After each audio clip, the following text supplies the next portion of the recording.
I'm glad you're here. This is, I think, a critical, absolute game changer conversation. This is something I've wanted to do for a long time. I've done some versions of this, little bits and pieces, and some paid coaching and paid webinars and events, but I have wanted to really do this in depth as we're going to do it today. And so this is our Building Your Digital Church webinar. Now, in all the run up to this, I shared with everybody that you would have people that should join this conversation. Then maybe you're not a pastor.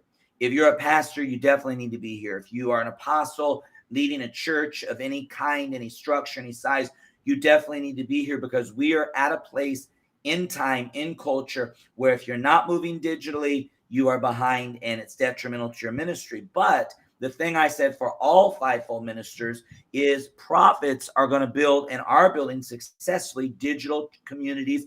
We could call them churches, schools of the prophets, whatever. Teachers are building teaching communities. The digital space is doing nothing but expanding and growing. And we find ourselves at the time of this free webinar at a critical point where the digital world is the primary voice right now in this moment for the church. Now, of course, that's going to change as we overcome some of the challenges we're facing, but we want to equip you. We want to help you. That's the purpose of this.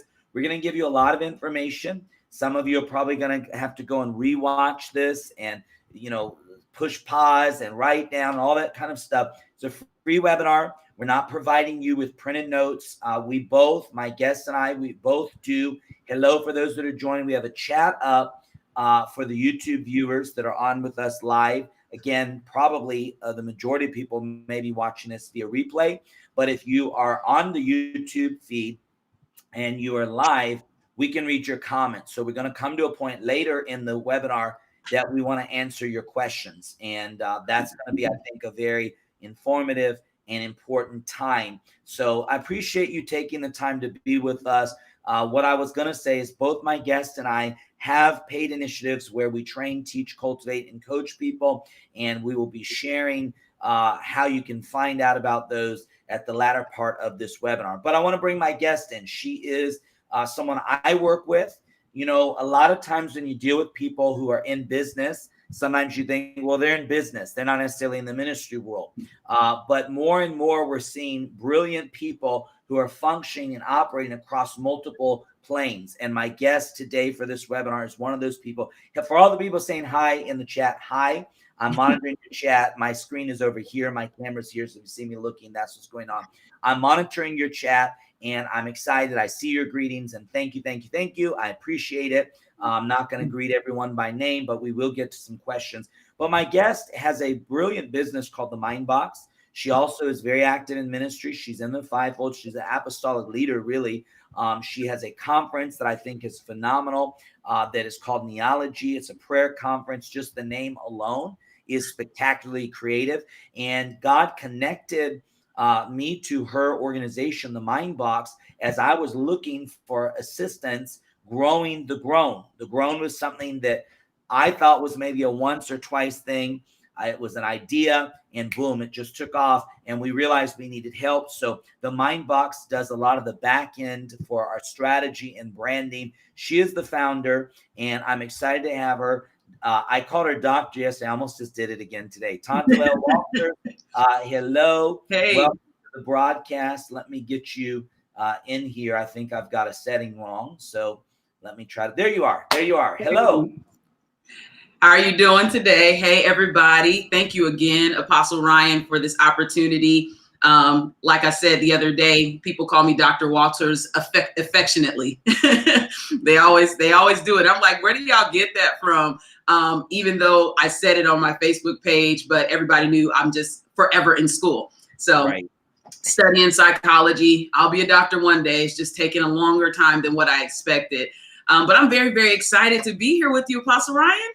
I'm excited. This is a dream come true. And to be honest with you, and please, those watching this, don't take this that I'm being arrogant. I don't mean this the way it may sound to you, but this is something that I never dreamt we would do in a free webinar, because truthfully, it's something that both of us, through me, through Lestrange Global, my for-profit entity, and you through the Mindbox, we coach people on how to develop their online brand and all that. But I felt through this crisis, so many pastors were struggling to catch up, struggling to figure it out, struggling with hopelessness, feeling like if I can't gather, that I'm not effective. I've kind of watched, and I'm not being critical, but I've watched people figure out, how can I get people physically on my property, but not put them in my building and get in trouble with the local authorities.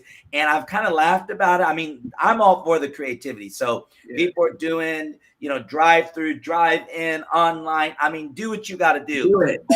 I've kind of laughed because I'm like, man, if you grab the digital side of this in this moment, you could thrive. I talked to a pastor yesterday, millennial pastor, who said they are literally having thousands of people join them digitally right now. They're reaching more people than they've ever reached before. Yes. So I just felt, let's do this. Let's do it free. Many of you are going to need follow-up coaching, and we'll tell you different things that we offer. But I didn't do this to sell anybody on anything, but I wanted to help. And so I'm excited because you and I have talked about this behind the scenes, and we're both going to take a segment of this and teach, and then we're going to come back and answer questions. I see all the comments, people from Memphis, Atlanta, South Africa, Charlotte. Hello, everybody. Much love to you guys. But anything you want to say at the opening of this to kind of set the tone for where we're going? Well, I really want everyone to know, just like you said earlier, even if you don't have a church, even if you are just in ministry and you're building a ministry, these recent events that have taken place around the world, so just not our nation, it's around the world.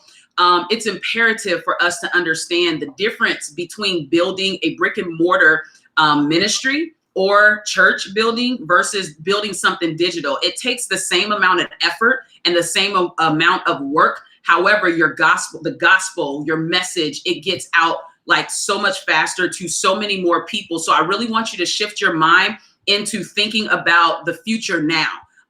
We said this yesterday, we're not getting to this place, we're actually already here. So we're going to be giving you nuggets and tools on how to develop, how to discern, and what to do whenever you find yourself in a situation where it's like this. We could not meet, you could not come together, you could not, it's against the law, you can't do it. So you have to be creative and how to tap into that genius. That genius comes from God. It is not, something that comes from, just going to school or anything like that. Understand that the genius that we see today in the world, computers, Bill Gates, Apple products, all of that stuff, that comes from a realm that we have access to. All right. So just get ready for all of that. Yeah. And let's set this up at the beginning, and then I'll dive into my teaching. Okay. You've got some amazing, the Mindbox is a company that's about creativity. So Tontalel is going to just unpack, but let's start here. So I want to preface this. You and I had a couple conversations, and I want to be very transparent and vulnerable. I come from media. So I understand media before I was really in ministry, even though I started really, really young. But when I was a teenager, right before my big God encounter, I was doing some media locally, regionally, and trying to do it nationally and globally. I had taken classes, was working towards that. Then I had a God interruption. My life shifted. But I really have always understood and loved media. It's probably easier for me in many ways to do media than just about anything else. So when the concept began to come to me personally, media and church being fused together as one, I had to recalibrate because I understood being a church, having a television broadcast, being a church, streaming your service, but to begin to understand that you actually could build a property digitally, and that is your church or a type of church. I really had to shake loose of some traditional thinking and fear because there was a lot of criticism from my contemporaries, people in ministry, and still there is, that, well, you only the flaky, rebellious people are attending church digitally and not visibly. And, you said a couple things to me that I want to preface. You said, hey, I want to ask you a question. When you get up in the morning, you brush your teeth first, get on your phone first. And I said, I get on my phone first. And you said, look, Ryan, as culture's moving, more and more people are going to say, I want to connect to this kingdom expression digitally because I've got this in my life and this in my life and this in my life, and I'm going to gain time, but I can still be a part of the community. Or I live in another state, and where I live, there's nothing like this. Yeah. And I'm getting more from this than anything I can go to physically. So, you really, really helped me. I was already there. I had talked to Patricia King and different pioneers, but it was this last little hiccup for me to just go all in. Yeah. And it really helped me with that. And then you and I started talking about digital churches, not just streaming your service. If you're a prophet, not just having, I have a once a month prophetic training, but creating an actual community, prioritizing it, feeding it, and building it just like anything else. And so those thoughts really helped me. Any other thought you want to throw out there before I dive into my teaching? I just want to kind of set that up. I mean, honestly, nothing extra other than you have to be open and willing to come to that point. Apostle Ryan, do you know how many people have said similar things to what you're saying? I had these thoughts. I felt like yes, but then there was something in me that was kind of like no. And what that something is, a lot of times, and nobody really wants to admit this, is religion and tradition that stops you from moving forward in God. Now, isn't that crazy? We would rather hold on to our tradition and the spirit of religion than to move forward into what God has for us as an ecclesia. Like, if you think about it, like say it 10 times, think about, I would rather hold on to the bondage of a man-made system than to move forward with what God has in his book, in his playbook. He has a whole playbook that he's been waiting to unleash to the church. And guess what's been happening? Our sci-fi movie creators have been grabbing a hold of it. Our arts and crafts outside of the kingdom have been grabbing a hold of it. And of course, what happens to it? It gets manipulated, it gets perverted, and we complain about it. And we talk about the media industry, but we never, ever take our rightful place and take control over that mountain, which God made for us. Yeah, it's so good. So we're going to give you some tools. So I'm going to dive in first, and then Tom DeLeo is going to come in and just solidify this thought. So I want to just start right here. I want to talk about media. I want to talk about the fusion of media and church, why it's important, why you need to be involved in it, why if you're a fivefold minister, this is for you. I'm going to throw out some stats. I want to say this. These stats are from a teaching I did probably 6 months ago, so I'm sure that they have changed, but I think they'll give you a snapshot in time and a picture. So what is media? Let's begin there. What is media? Any form of media. Media is a voice. It reflects culture. So in other words, if we were to turn on the news today, we're in a time where things are locked down. We're going to see images of that. We're going to see photography of that. We're going to see video clips. It's reflecting culture at the moment. But the other thing media does, as we know, it shapes culture. So it reflects it and it shapes it. There are people who are involved in media that shape it. I can think in the United States of America to certain moral choices. Let me say it that way. Certain moral choices. Really, you could put any of them. You could put from promiscuity to, rampant alcoholism, drug use, to alternative lifestyles, anything you want to put in there. I can go back and trace how media in this nation slowly broke down the walls until people say, oh, that's not such a big deal. Oh, that's not so bad. Because again, media is a voice. That's what it is. When people say the devil created that, no, because it's a vehicle. It's like this container. I'm drinking water right now, but this is just the container. I can put in this whatever I want. That's what media looks like. So we understand that art in and of itself, any art is an expression of life. The journey of an artist is to create some visual, vocal, verbal, physical expression of their life experience. That's what art does. A playwright writes a play that helps you to understand something that they've seen or experienced. So there are different types of media.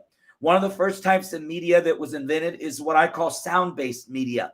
That would be radio. That was the capture of sound. So before we really had, a lot of imagery, we had a lot of sound as far as carrying a message. And as it went on from there, visual storytelling began to come. We began to see the advent of movies. And you all will remember, the earliest movies. I mean, you don't remember because you weren't alive, but you've seen it maybe. The earliest movies were silent films, that there wasn't sound. So these actors, the whole thing that mattered was right here, because the medium of that time was here. So actors were not based on, if they had six-pack abs as guys, if they had biceps, it didn't matter as much as their expression, because you had to tell the whole story right here. Once that the art of filmmaking changed or evolved, now you needed a different type of actor, because you didn't need this over dramatized, you needed more realistic, and it evolved from there. And then television came, and television brought in the era of what we call broadcasting. Now, the concept of broadcasting is essentially this: it's taking message or motive or reflection of culture and putting out there to a huge audience. If you do some research and you find out when different, let's say the Beatles were probably one of the big culture shakers, shifters, shapers in the 1960s. I remember, Tondela, you're from the Seattle area. I remember Nirvana, and they brought the grunge sound from Seattle. That shifted culture. Hip hop came and shifted culture. And, you got the Beastie Boys, Run DMC, a lot of other pioneers. And then as you came in the 90s, you had new guys come in. Now, you see all the different hip hop artists who have used sort of their life experience and brought it out. And now we see social media like TikTok, and people are figuring out how to make these little videos.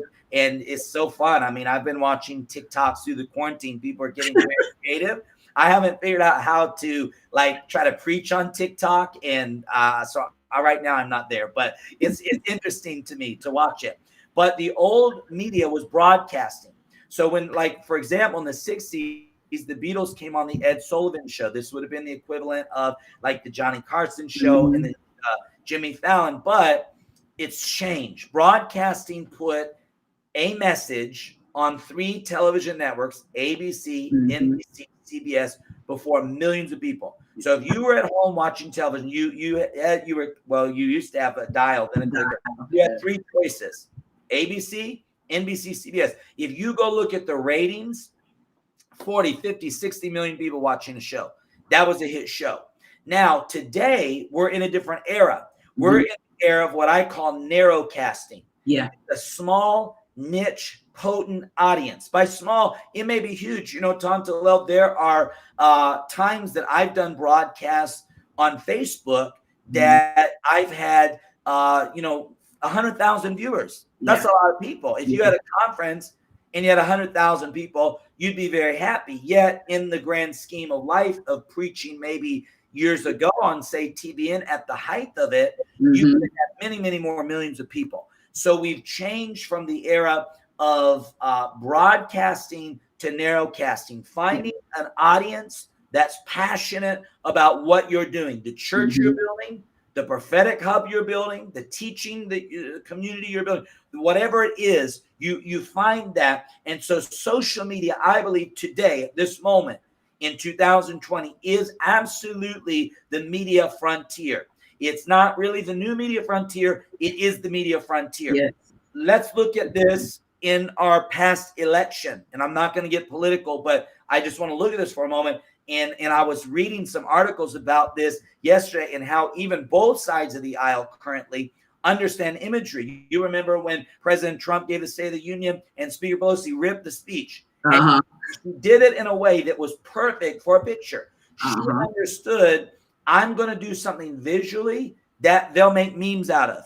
And, President Trump will say some outrageous one-liner thing, and nobody else is talking about all the other things that were discussed. Just that one-liner. He understands the art of carrying a message, grabbing attention, and narrow casting. And so I watched one of his staff members after the election who said, we knew we were going to win when nobody thought we were going to win, because what we were doing is we were tracking in real time things on social media.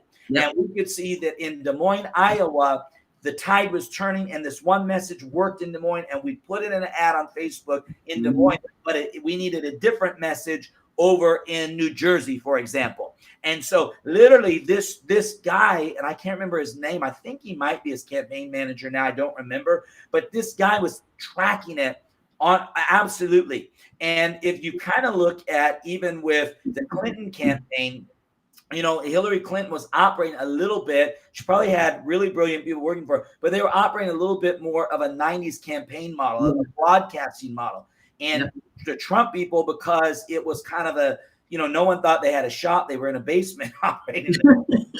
They understood this narrow cast model. And so Right. we can really look at from political trends to church trends, the same thing. Tantala, how many people have we seen, especially when Periscope came, and these crazy, and I'm really being honest because I'm being honest on this broadcast, these crazy sort of like prophets that popped up on Periscope that were like hooking up with people they were married to. Yep. I mean, doing crazy, outrageous offering things on that, but they found a narrow casting audience that was so bought into what they did that it didn't matter that they were being crazy. Didn't matter. It didn't matter. I mean, that's the power of media. It doesn't matter. That number in and of itself. And that's why it was always all about numbers. It's all about numbers. And of course, the church preaches a different message. It's not about the numbers when it is about the numbers, but it's not about the numbers. But as it relates to morals and character, that's where we differ. The world is not concerned too much about your morals or your character. We just want to make sure that you have the answers we want and that we're looking for. And if you entertain me, you have to remember where all of that came from. Periscope was one of the biggest open doors for a lot of people. Actually, YouTube. We can go all the way back to YouTube, posting those videos. And then here comes Periscope. That's where a lot of people's ministry got established. So now we're getting ready to show you and give you information how to do that properly. Okay. That's big. That's big. Yeah. So I want you to get the mindset of narrowcasting. Please, everybody, don't get distracted because I use political examples. I'm just trying to give you cultural examples. I try to shy away from those conversations because someone's going to hate you, okay? So I don't want y'all to hate me. I'm just giving you examples. So let's go a little bit further. Social media. Let's talk about it. So again, some of these stats are about 6 months old. They've probably grown since then, but it still will give you some insight. At the time that I was doing this research, Facebook was reporting a monthly user number of 2.7 billion people. That's probably gone up then. I haven't checked it. But at the time I researched it, 2.7 billion people across all of its family of apps. So every app that is affiliated with Facebook, 2.7 billion people. That includes Messenger, WhatsApp, Instagram, and then Facebook. With 2.1 billion of those people, and this is before this current crisis, I think you have some latest numbers on this, but 2.1 billion people before this crisis were using one of those apps daily, okay, every single day. Now I want to get a little more shocking. Church attendance has been reported prior to this current situation at the lowest in recent history, and the most dramatic drop has been millennials and younger. Only 2 in 10 Americans under 30 believe attending church has any importance. So if I got 10 people in America, and it's probably different in many of your nations that are watching, only 2 of the 10 are going to say, I really believe church is important. So if I'm dealing with 10 people, my target audience, as far as people who are really going to get behind my vision, get in my church, only 2. Obviously, that leaves us a harvest field of 8. But understand, of that 8, especially in America, most people have heard the gospel and many have made a profession of faith. So they've already decided, many of those people, I'm not interested. So this is where things are at. Only 28% of millennials attend church physically. There are 3.2, and this number's probably changed since the time of this research I did. 3.2 billion social media users worldwide. That's 42% of the population. 2/3, 68% of American adults use social media. 90.4% of millennials use social media. Let's stop there. 90.4% of millennials use social media. Millennials, only 28% of them attend church. So let's look at what we're fighting over. I know people fighting today. I want my network to build the biggest churches, not your network. You're not in it. You have my brand. Yet we're fighting for the 2 of the 10, and we're leaving the 8. And what are we doing? We're actually preaching against preachers who are using social media. You're a Facebook preacher. You're YouTube. Well, I don't know if they're going to preach that stuff anymore because they're all Facebook preachers right now. But prior to this crisis, that's what they were preaching. So we were fighting for a model that, if it's not updated to become digital, is increasingly becoming irrelevant. Now, don't go away and say, wait a minute. The Bible says, don't forsake the assembly of yourselves together. I've been a church leader, pastor, planner, and member all of my Christian life.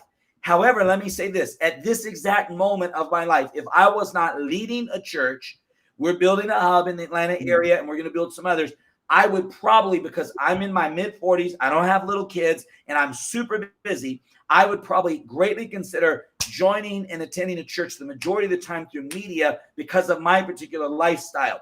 And so when we talk about assembling, part of the battle is, what is assembling? How do people assemble?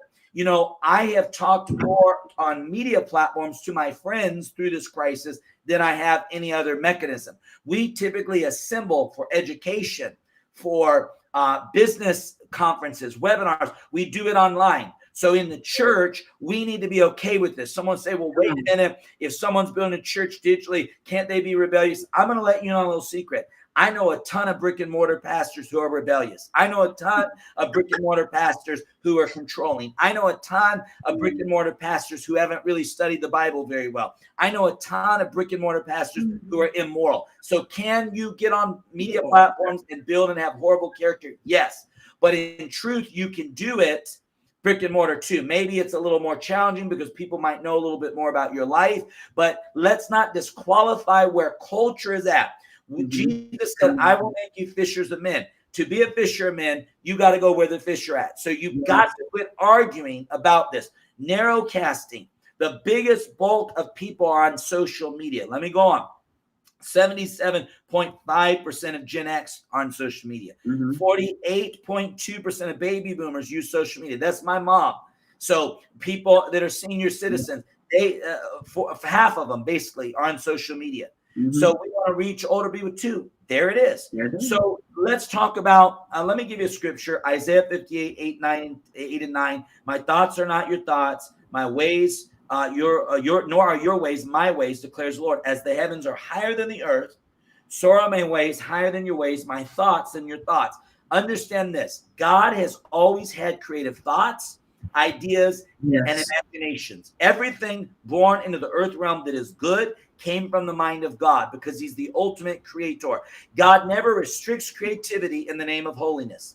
God never restricts creativity in the name of righteousness. God never restricts creativity in the name of purity. The Bible said the traditions of men will make the power of God and the gospel of none effect. If Jesus was alive, I believe he'd be preaching on media. If Paul was alive, I believe he'd be preaching on media. In fact, let me say this. I believe you can do things on media you could never do getting on airplanes and traveling. We need a mind shift. God is creative. His ideas are higher than ours. One idea can change your life. There's somebody on here. I told one of my sons there, I said, you have a 6-figure economy in you. You're strapped to a job you hate. You're anointed to preach. You're anointed to lead, but you're not building something that will create revenue and economy. When a message matches up with media, empowered by creativity and good work ethic, it creates economy. And there is economy in the digital world for everything God's called anyone on this broadcast to build. Now, let me go. Let's talk about, if I'm going to get in social media as a prophet, as a pastor, as a leader, what should my strategy be? I want to give you 1, 2, 3, 4, 5, 6 things. And I'm going to end on a couple more thoughts and bring Tontalel because we want to cram a lot of info. We'll try to be with you about 90 minutes today. And those that can't stay with us the whole time, you go rewatch this, okay? But let me give you 6 things that I think you should consider in building your social media platform, your digital church, your digital brand. Number 1, this question is imperative. What is my voice?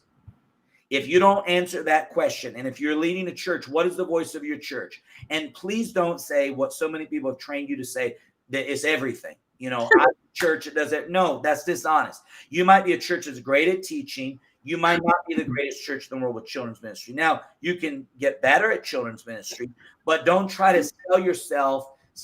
My concern for a lot of people, they try to sell themselves as everything, and they dilute their potency.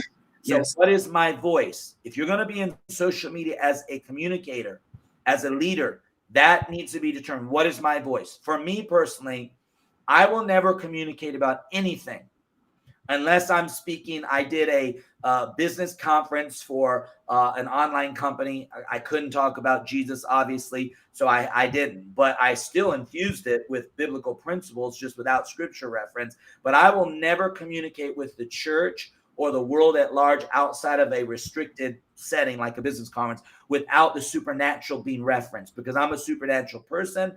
That is a core value for me. So anything I build will have an element of the supernatural. If somebody says, you got 500 people in the building that you steward, and if you'd stop being so supernatural, you can get 1,000, I'm going to say, that's okay. I'm okay with the 500, because I have to identify my voice. Heaven identified it, and I won't shift it just to gain people, numbers, money. Okay. So what is my voice? Imperative. Item 1. Number 2, what platform or platforms should I focus on? Probably right now, if you're trying to build a digital church, even though TikTok is emerging, it's probably not the best platform for most pastors, because, you need a creative idea over there. So a lot of pastors or leaders like, I've got a Facebook with 5 people. I got a Twitter with 2 people. I got a YouTube with 4 people, and they're spreading themselves so thin. Understand each of these platforms needs a strategy, and you might not be able to be great on 10 platforms up front. So identify the ones you can. If I was trying to build a digital church from day one, I think I would probably focus on Facebook and potentially YouTube or another stream outlet. But I probably wouldn't try to conquer, if I have nothing built, 10 things at once, because that's going to be problematic. So what platform or platforms will you focus on? Third thing, key, post consistency is vital. You can't post once a week and feel like people are going to really follow you, because people, in a day, my feed is going like this. So if you're not in my feed multiple times throughout the course of a day, I'm not seeing what you're putting out there. That's important. Develop a relationship. Next point, with your audience as a Christian leader. Develop a relationship before you ask for anything. Don't be trying to sell your book, raise an offering, cash at me when you've not developed a relationship. And you need to add value. I have a general rule of thumb, and I know Tanta well because she's a marketing genius. She knows this, that if I make 5 posts a day, 4 of them are about you sponsoring something I'm doing, and only 1 is ministering to you, that's a losing strategy. Mm-hmm. So for me personally, very seldom, once in a while when I have a heavy event flow, I may make, say, 4 posts in a day, and 3 of them were about my events, and only 1 was talking to you. But generally, it's about a 50-50 split. I am about 50% making sure there's something potent for you, relevant. And my strategy has changed. When I first started on Facebook, I posted super long teachings. That was what a lot of people were doing. That's what I felt led to do. And then Instagram, to me, kind of shifted it because the meme world came. And so now for me, I take a lot of deep stuff and try to break it into 2 lines that will encourage, that will help. And I do, I know if I put a super deep post, like a long teaching post written, it's going to get less shares. But if I'm super passionate about it, I'm going to put it out there. So there's strategy that you develop, but develop a relationship before you ask for anything. There is always an art to a proper ask. I cringe when a leader asks people to attend their event and they don't tell them why. I cringe when someone's raising an offering and they haven't given me vision to sow into. I don't want to sow into something there's no vision. I always tell people budgets are not vision. So because you have a budget for your church, that's not vision. Bible says without a vision, the people perish. A budget is not a vision. A conference budget is not a vision. Don't ever try to pay budgets. Budgets need to be paid, but it's vision that funds budgets. Vision commands provision. Provision never commands vision. So we get it backwards. We think, well, I'll do my vision when I have enough money. You're never going to have enough money per se to fund your vision if you're a visionary, because your vision continues to grow. You will have, if you tap into debt freedom and supernatural economy, you will have an abundance. But my point is, there's always a next level of your vision you're trying to get funded. Vision commands provision. So there's an art of the ask. I don't have time to go into that, but you need to learn it. I will give you 1 key, 2 keys. Number 1, it needs to be inspirational. If you're asking people to sow into something, join something, take your course, and you're not inspiring them first, forget it. And one of the worst strategies, if you're trying to sell a course, is to put a price on your flyer and dominate social media with the price. People buy experiences. So you create an experience. Your digital church needs to create an experience. If you just throw a price out there and say, hey, y'all, I'm doing everyone's on quarantine. I'm doing a 3-week prophetic school, $59.99. I'm telling you, the first thing people are going to choke over is the $59.99. So you'll notice I never put a flyer for anything I do digitally that the price is right there. Nope. Because people stumble over that. What I do is I sell you on the experience, why you need it, why it will be life-changing, and then I direct you to the back end somewhere, and you can do a price. And now with all my webinars, which is a different thing than digital church, but they are symbiotic. With my webinars, I've put multiple price levels because some people want the notes, they want visual notes, they want to chat with you, they want everything. Some people are like, nah, $29, man, I just want access to the video one time and I'm good. So the experience is everything. I kind of looked at the digital church thing when I saw so many pastors, and I realized many pastors just don't have the media staff to do this. But the first Sunday that we were on lockdown, most of the churches, and I see pastors up there, and they're in the pulpit, they got their towel, and they're like, and the Lord says, and they're wiping their sweat, and nobody's in the building, and I'm like, it's weird. Like, it feels weird, and the worship team's trying to do their thing, but you can do all that. Like I have one of my sons said, I'm just bad at teaching. I'm a preacher. I said, there's a way to have your musicians behind you and do that live, but just scale it down a little bit and talk to that camera. Because it's weird to me that you're in an empty building and you're like, bah, bah, bah, and you're looking around and nobody's there, or there's 5 people there. I'm here.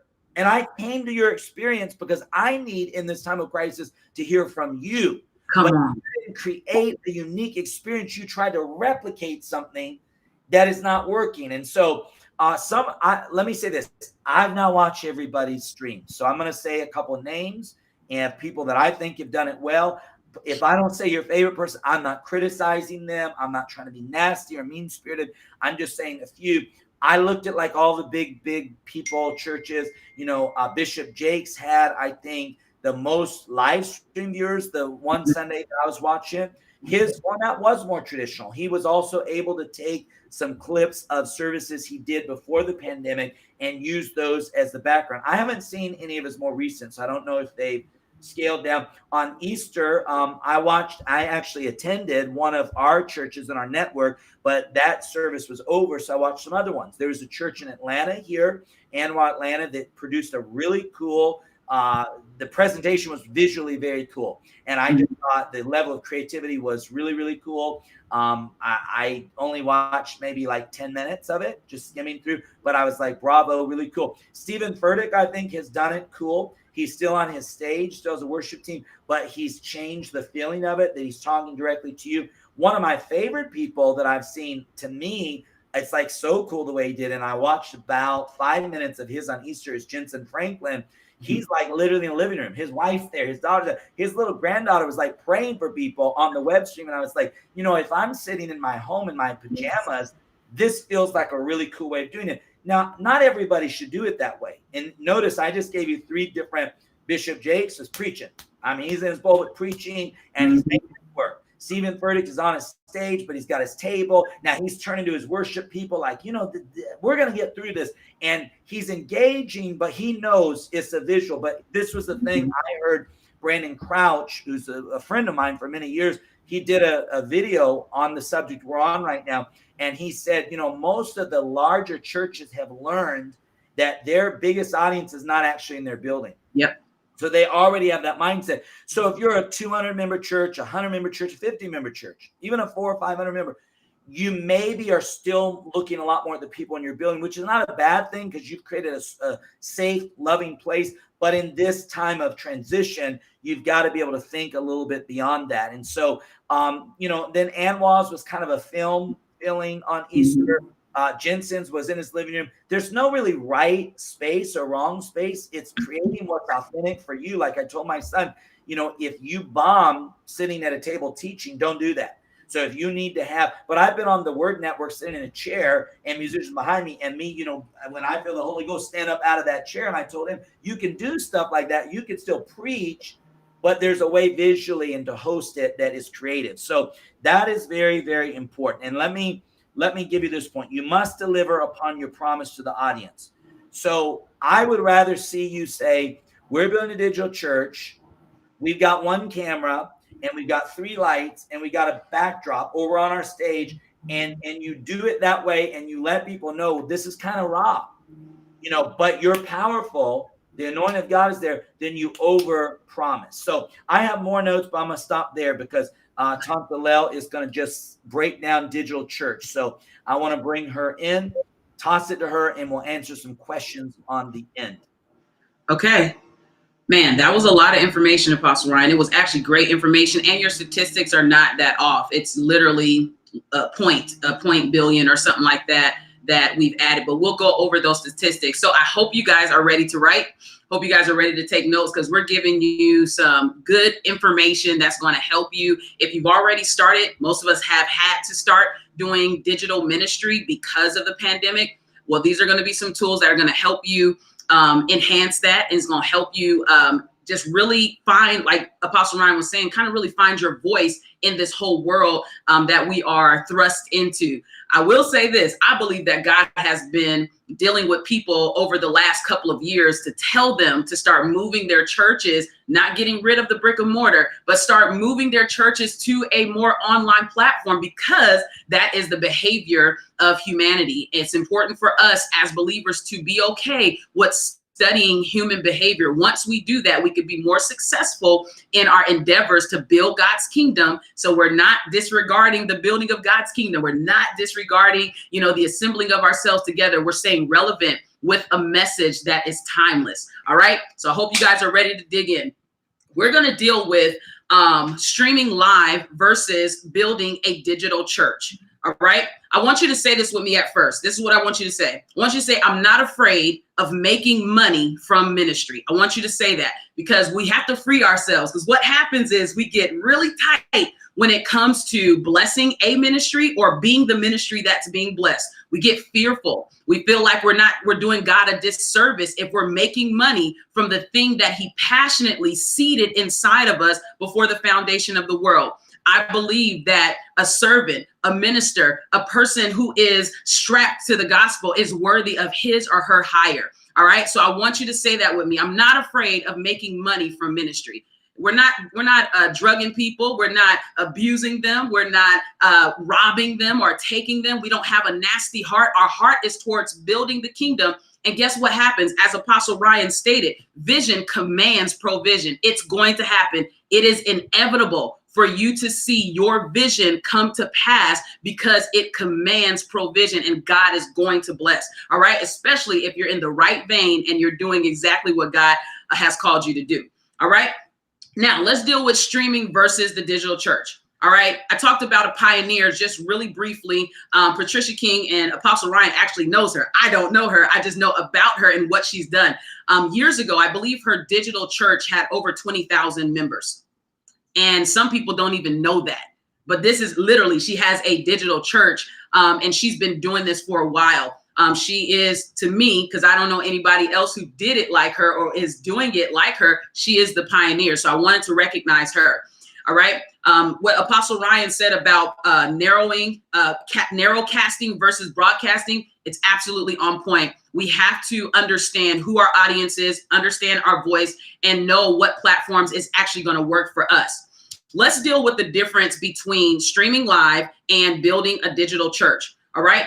I believe that streaming live is you having your cameras, your media team, setting things up, connecting to a specific platform, whether it be Facebook, YouTube, live stream, whether it be churchonline.tv, whatever that platform is, and you're streaming your service from your church, your brick and mortar, from your location, wherever that may be. You're streaming your service. You are actually streaming your experience. It is your experience. Is what happens if somebody comes to the church, if they drive from, I don't know, California all the way to Texas or all the way to Arizona, wherever they drive, they're going to get that same experience that they see streaming live. All right.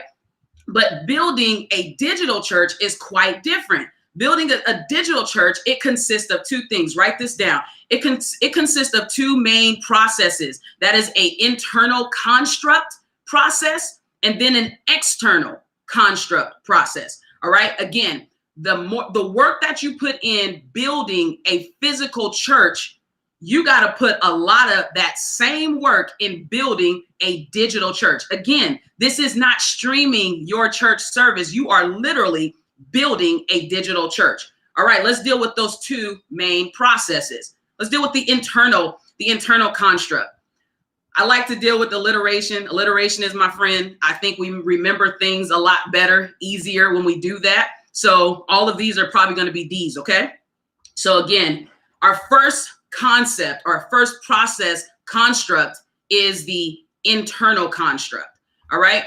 We're going to you have to first declare. You have to declare your purpose. You got to know exactly what your purpose is. Why we know the purpose of your church.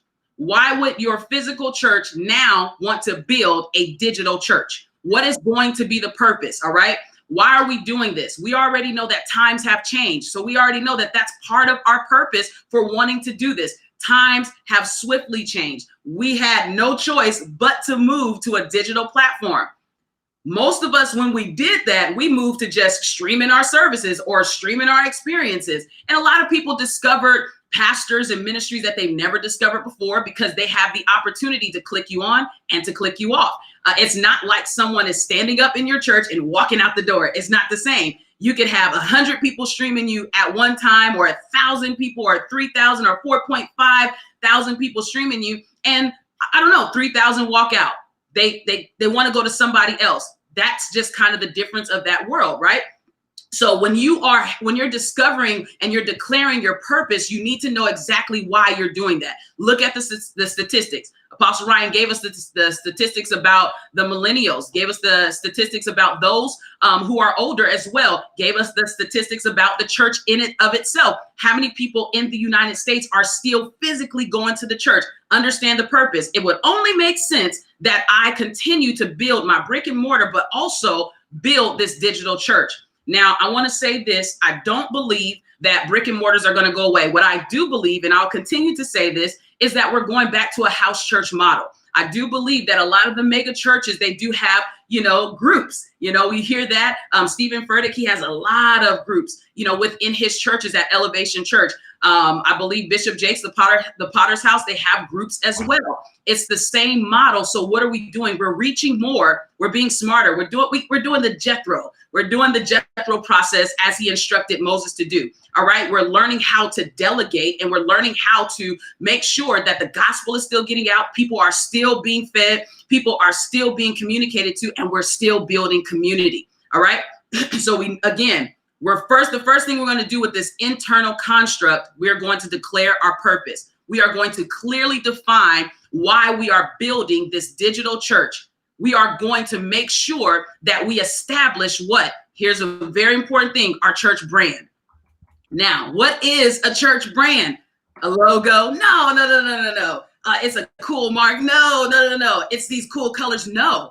When you're first establishing your church brand, this is absolutely the way that a company, organization, your ministry, who you are and what you represent, it's how an individual perceives you. So as you're building this digital church, remember, you're declaring your vision and your purpose. You're declaring all of that, and you need to be very clear about your church brand.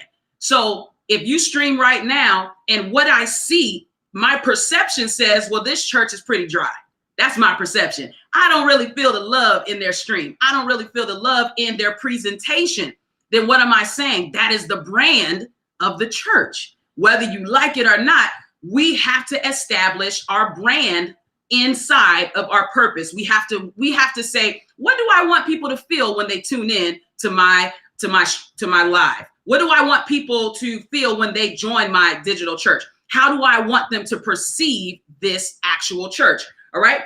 So that's the first thing you're going to do. You're going to declare, and you're going to declare your purpose clearly, and you're going to make sure that your church brand is identified. All right. Brand is not just a brand is really not something that you can tangibly touch. It is, again, a person's perception and their experience. Whatever they experience, you will say you're known for this. Whenever I listen to Bishop Jakes from the Potter's House, I know I'm going to get a good story. I already know he is like the parable. Like I will call him the parable. He's the one who tells the best stories. It could be a scripture I've read for years, but I know that if I go to the Potter's House in Dallas, I already know that when I get there, I'm going to get me a good story and it's going to evoke emotion. That is the brand of Bishop Jakes Potter's House. Cheryl Brady, man, she tells great stories too. So again, that is the other location. So I want you to think about that. These are all physical brick and mortars.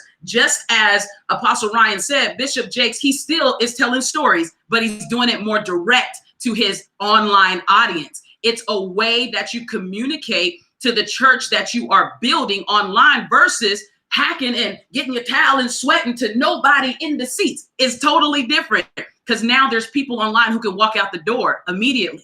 They don't have to stand up and say, excuse me. No, they just click off and go to someone else. So it's important that you're very clear with your declaration of your purpose and your brand and what this church really means. This is what you will feel when you come to my stream. When people come to my stream, they know they're going to get like a motivation. They're going to get this activist, this individual that is passionate about creativity, this individual that's passionate about church and God's people and entrepreneurship. They know they're going to get that. They're going to get it. They're going to get somebody talking about prayer. That's my brand. That's who I am. That is the experience that you're going to get. So as you are building and as you're constructing, again, number one, you are going to declare. All right. The second thing you're going to do, you're going to decide. Once you declare, you're going to decide your demographic. You're going to decide, who am I going to serve with this purpose? Who is the person out there or the individuals that will benefit from this purpose? There is a specific group. I have a specific mindset. My mindset is this, that God, his voice is as the sound of many waters. And I teach this all the time.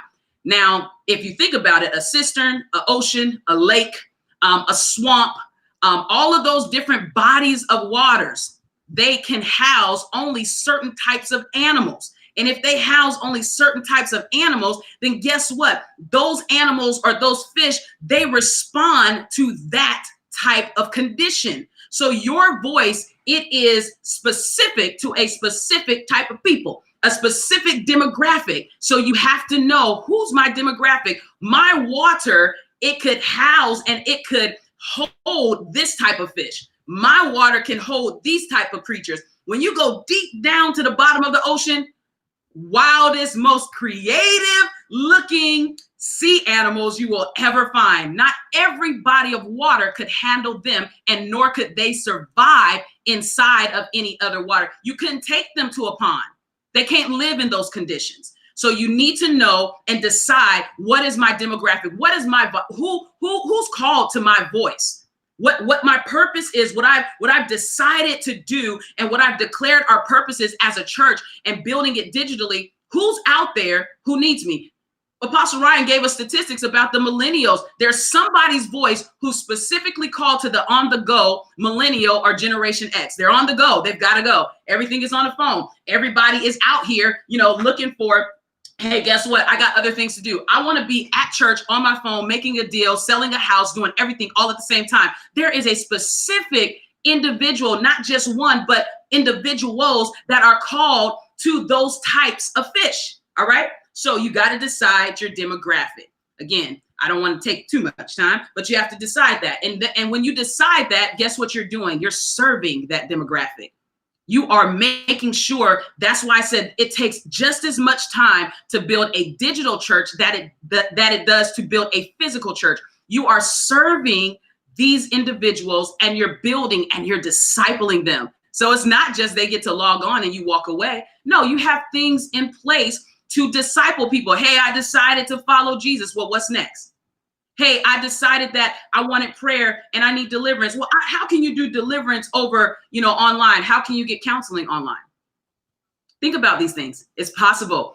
Telehealth is something that they've been discussing. My master's studies is in psychology, so been in school forever. So they've been studying it forever, as far as I'm concerned, for the last almost 10 years or so. They've been discussing it. And finally, they started, doing it a couple years ago. However, because of the pandemic that happened, it is like everybody's signing up. I need to get an appointment. I need someone to counsel me. The same way that they're able to do that, you know, they did some existential work. They did some, you know, tests to see how it would work and all that stuff. Some of the things were positive, some of the things were not so positive, but overall it was something that was needed. Because why? The world has changed. Why? Because people are on the go and they can't always come to the office, and sometimes they're in crisis at 1 a.m.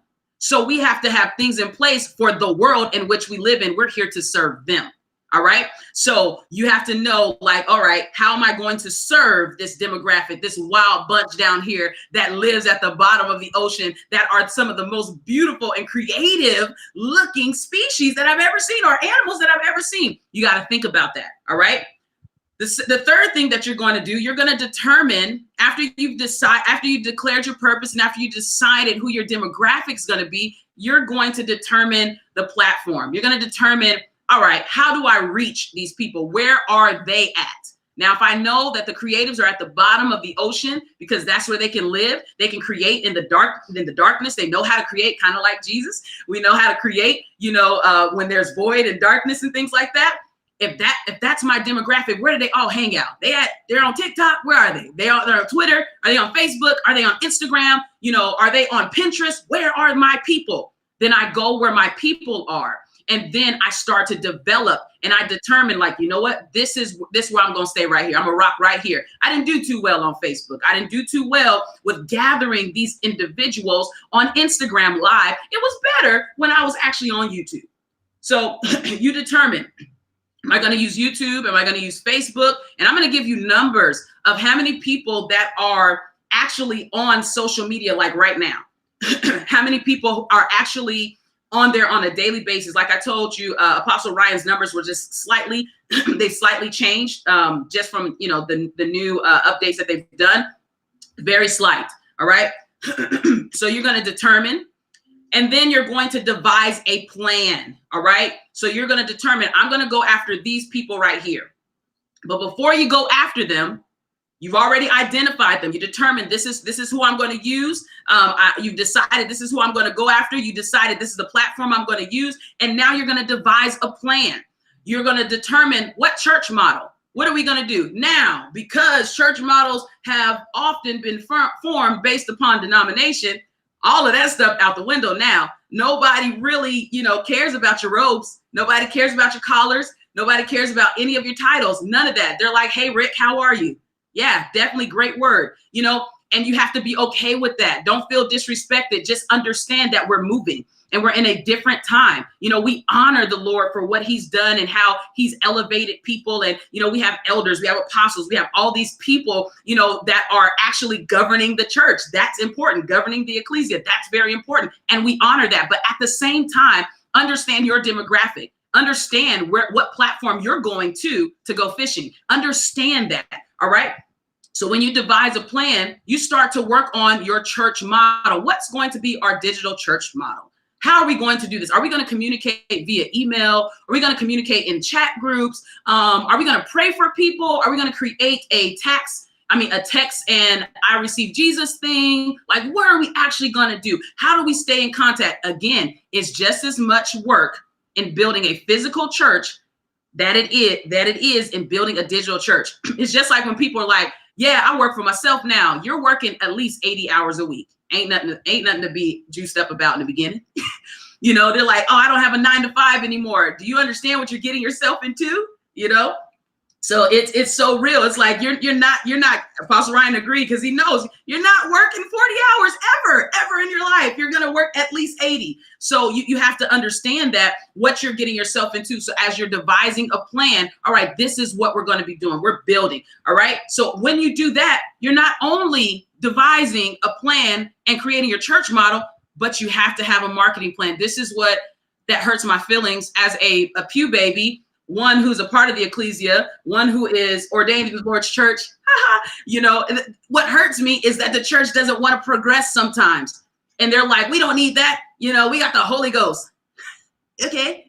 But you still need to get your stuff out. You need a marketing plan. One of the things that I've seen in times past is that the church will cut the marketing budget. And, you know, all right, we want to make sure our music sounds good. We want to make sure everything else. But do you know the marketing is what brings the finances to the house, because people are stimulated by sight? 60,000 times more than they are by your voice alone?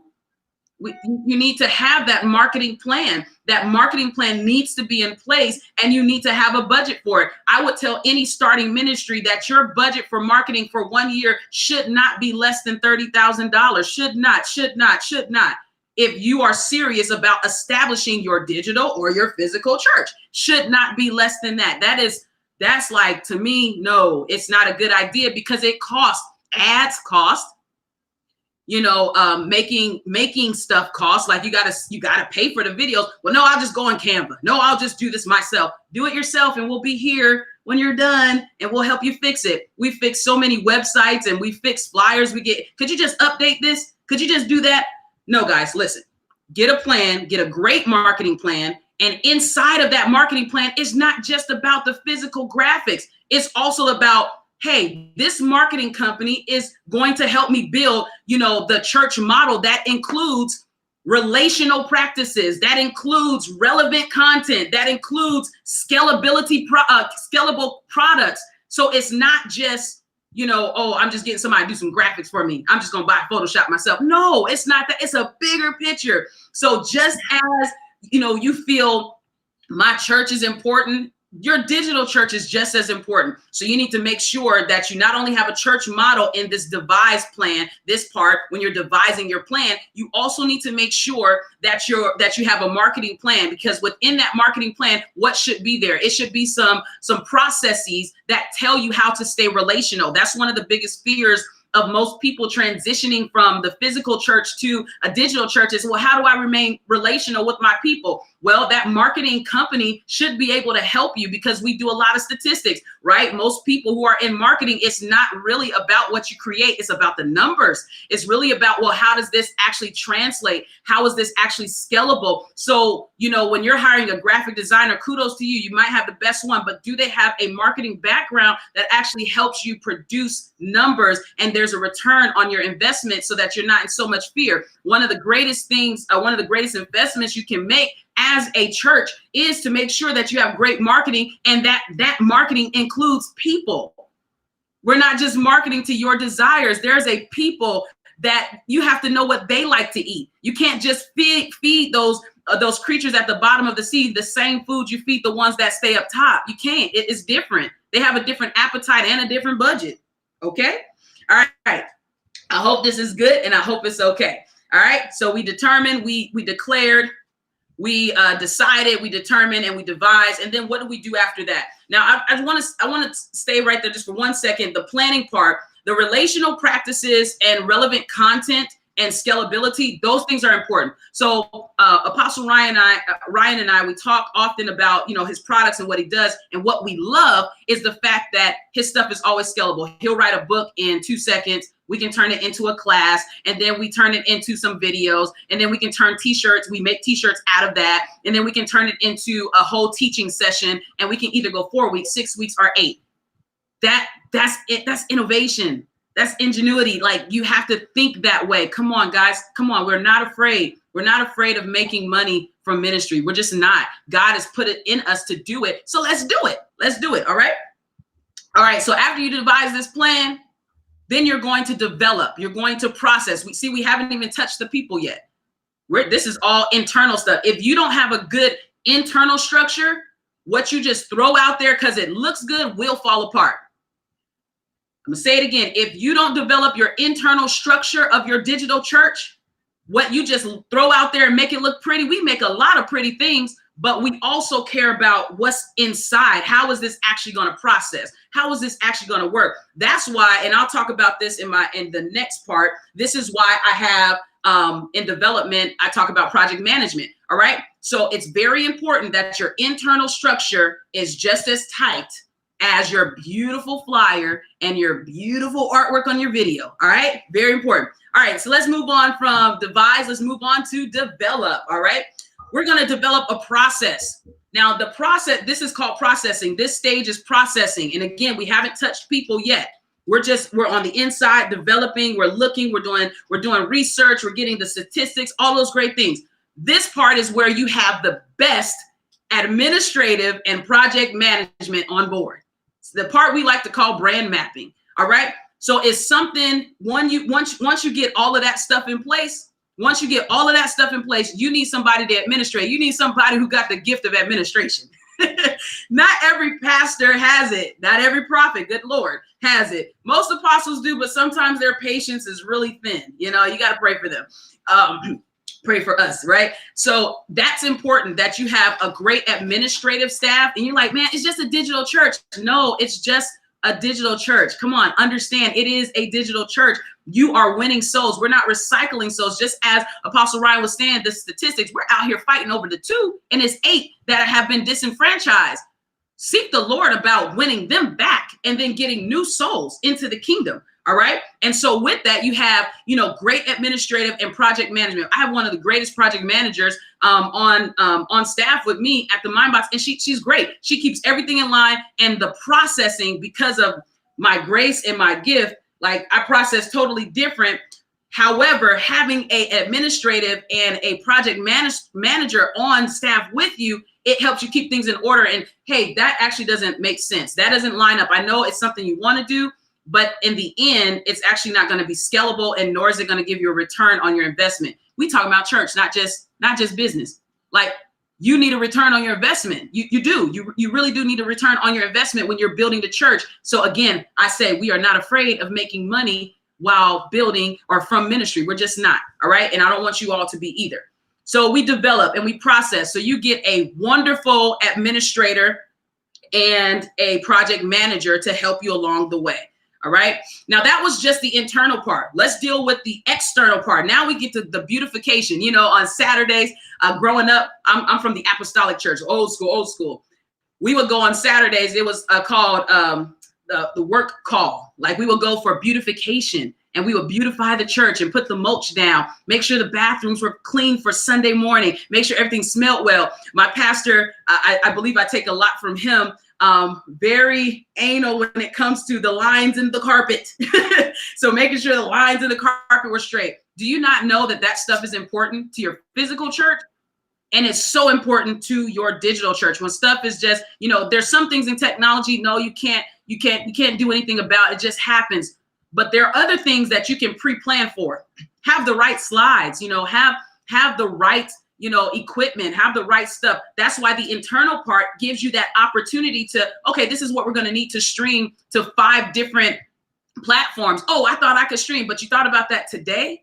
Today, the service that we're supposed to, no, that's why you need a project manager. This should have been done, before we got to Sunday. So this part is so important. Now we got the internal, the machine work, the car ready to go. Now it's time for us to build, the outside of it. It's just like building a house. We've laid the foundation. We've established the frame of the house. Now it's time to get to some good beautification and work. External construct.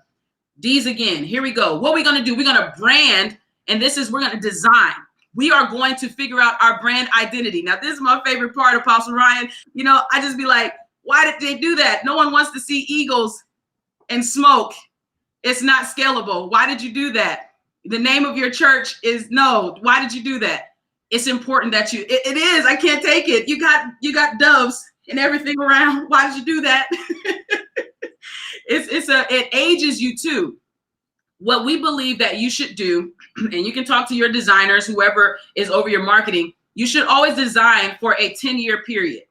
And you can always go as low as 5 years, but I say 5, 10 to 20 years. So when you make a logo, Nike hasn't changed, Coca-Cola hasn't changed, McDonald's hasn't changed. Like, look at these simplicity. And when they needed to adjust, they did. So it's not that you were throwing away certain things and those things were scalable. I can't put it on a pin because the eagle is running into the lion and the lamb. So I don't even see your logo. The brand identity, it coincides with the church brand. So when I see your logo, I feel a certain way now. I feel the experience before I even hear you. I want to ask you a question, and I know you got a ton more information. Yes, there's questions, so many I'm monitoring, but I can't even see you. People are going to say when you talk about this, and I saw some of the comments coming, even talking about planning, and it's always the challenge we have. People like, I want to be led by the Lord. And I always tell people, like, when I got in the book world, the publishing world, I learned, like, here's a big secret, and I tell people this in media coaching. A lot of times you might make a video, the content is great, but you did a terrible title. And so, like, when it's going through feeds, the titles are big. So, like, when I started writing on a lot of media platforms, I would write an article, maybe like, God's getting ready to move. I'd had a prophetic dream. There was a move of God coming. And a friend of mine would say, you're going to get very limited views or people reading that article. And she would say, why don't you, maybe in the article, very deep, I had something about it's important we do spiritual warfare because the enemy's going to steal the move of God. She would retitle it, one key to abort the enemy's plans against the move of God. Yeah. And that headline would grab people. And so a lot of times we want to feel like, because the Holy Spirit gave us a vision of eagles and smoke, that has to be our logo. And what happens is we lose our voice and it's not scalable. So I just want to interject this one question to you and then let you dive right back in. Okay. How do we overcome that thought in our head? Like, well, if I don't have the eagles and the smoke on my pen, I've lost my whole prophetic identity. Mm-hmm. And how do we balance being led by the Spirit of God, but be wise in our marketing and our branding? Apostle Ryan, that's a great question. And I know people do have that. We run into that with our clients a lot.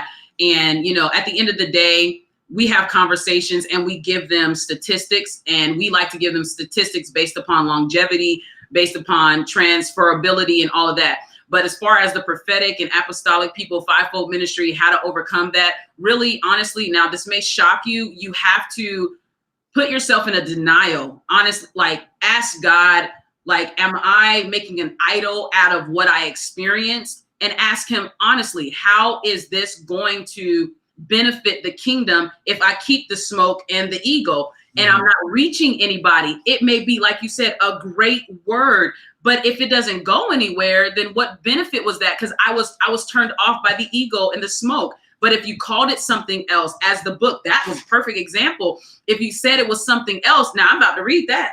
I'm actually going to get into that. But that part, and I'm going to tell you today in 2020, when I see the thunderbolts and I see the eagles, that I be like, I'm good. Like, nah, I'm good. I'm good. I'm gonna go get the other prophetic book. Well, and I want to say this, and I want to just toss it back to you because you're still working the notes you have, and I think people need this.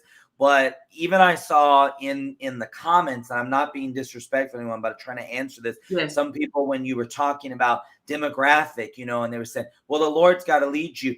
I want to say this practically, like, when I started, I had no budget.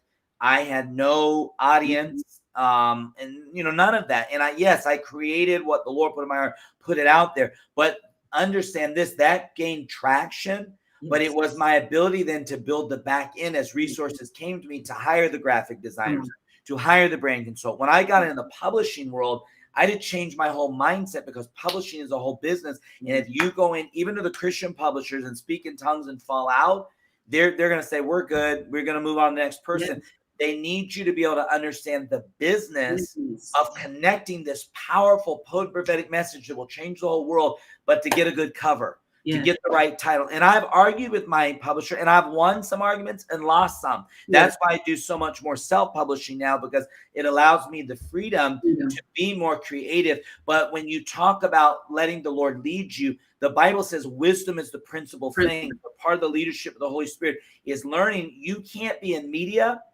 and break all the rules of media and do horrific media and think, well, God's just going to bless it. The problem is not God blessing. It's a lack of wisdom. So you can, I always say with social media, like, you can put content out there and you can find what's clicking with what certain groups of people. And that is the Lord leading you. But don't over spiritualize it and figure out the wisdom of proper strategy. So I just wanted to say that. I love your points on the logo. And I know you got some great stats. You've got some people are asking questions. How do I get started? You've got that. So I want to toss it back to you, and then we'll get into some of the people's questions. Okay, cool beans. And again, as I agree with Apostle Ryan said, it is important for us to really humble ourselves and not feel like because we have Holy Spirit that we know everything. What if you did that big building that you're going into to get that book deal would be yours. They're professionals in what they're doing. They have mastered marketing. They understand the algorithms, the analytics. They get it. And all they want to do is say, hey, your message is potent and powerful. Can we change the title? Can we get it to a broader audience? Well, you want to sell to 100 people and they want to sell to 100,000. And so it's really opening up your mind and receiving God's blessing. It's the blessing of the Lord that makes rich and adds no sorrow to it. Oh, well, my heart's broken because I really felt like the Lord was leading me this way. Well, this is what I believe in Proverbs. Man, he begins to develop and he plans or devises his ways, but the Lord gives him the path in which he's supposed to go. So did you hear that? It wasn't the Lord that did it. It was the man who actually planned multiple pathways. And the Lord said, I can work with that. Actually take path number 2 right now. In about 10 years, take path number 4. In about 5 years, take path number 1.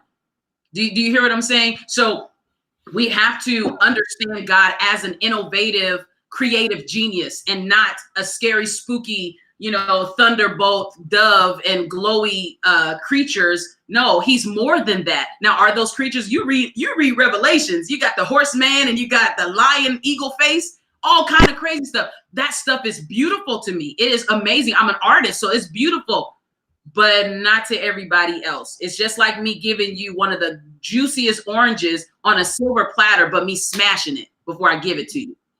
So we want to really think about who we're feeding and not our feelings and our pride. I think that's huge. Well, you got more. There's a lot of questions I want to ask you because I see them coming in, but I want you to, because you got stats in here, all these things. So I want to let you finish that, and then I want to start the questions. Okay, let's do it. All right, let's run through this, guys. Remember, the first thing for external construct is design.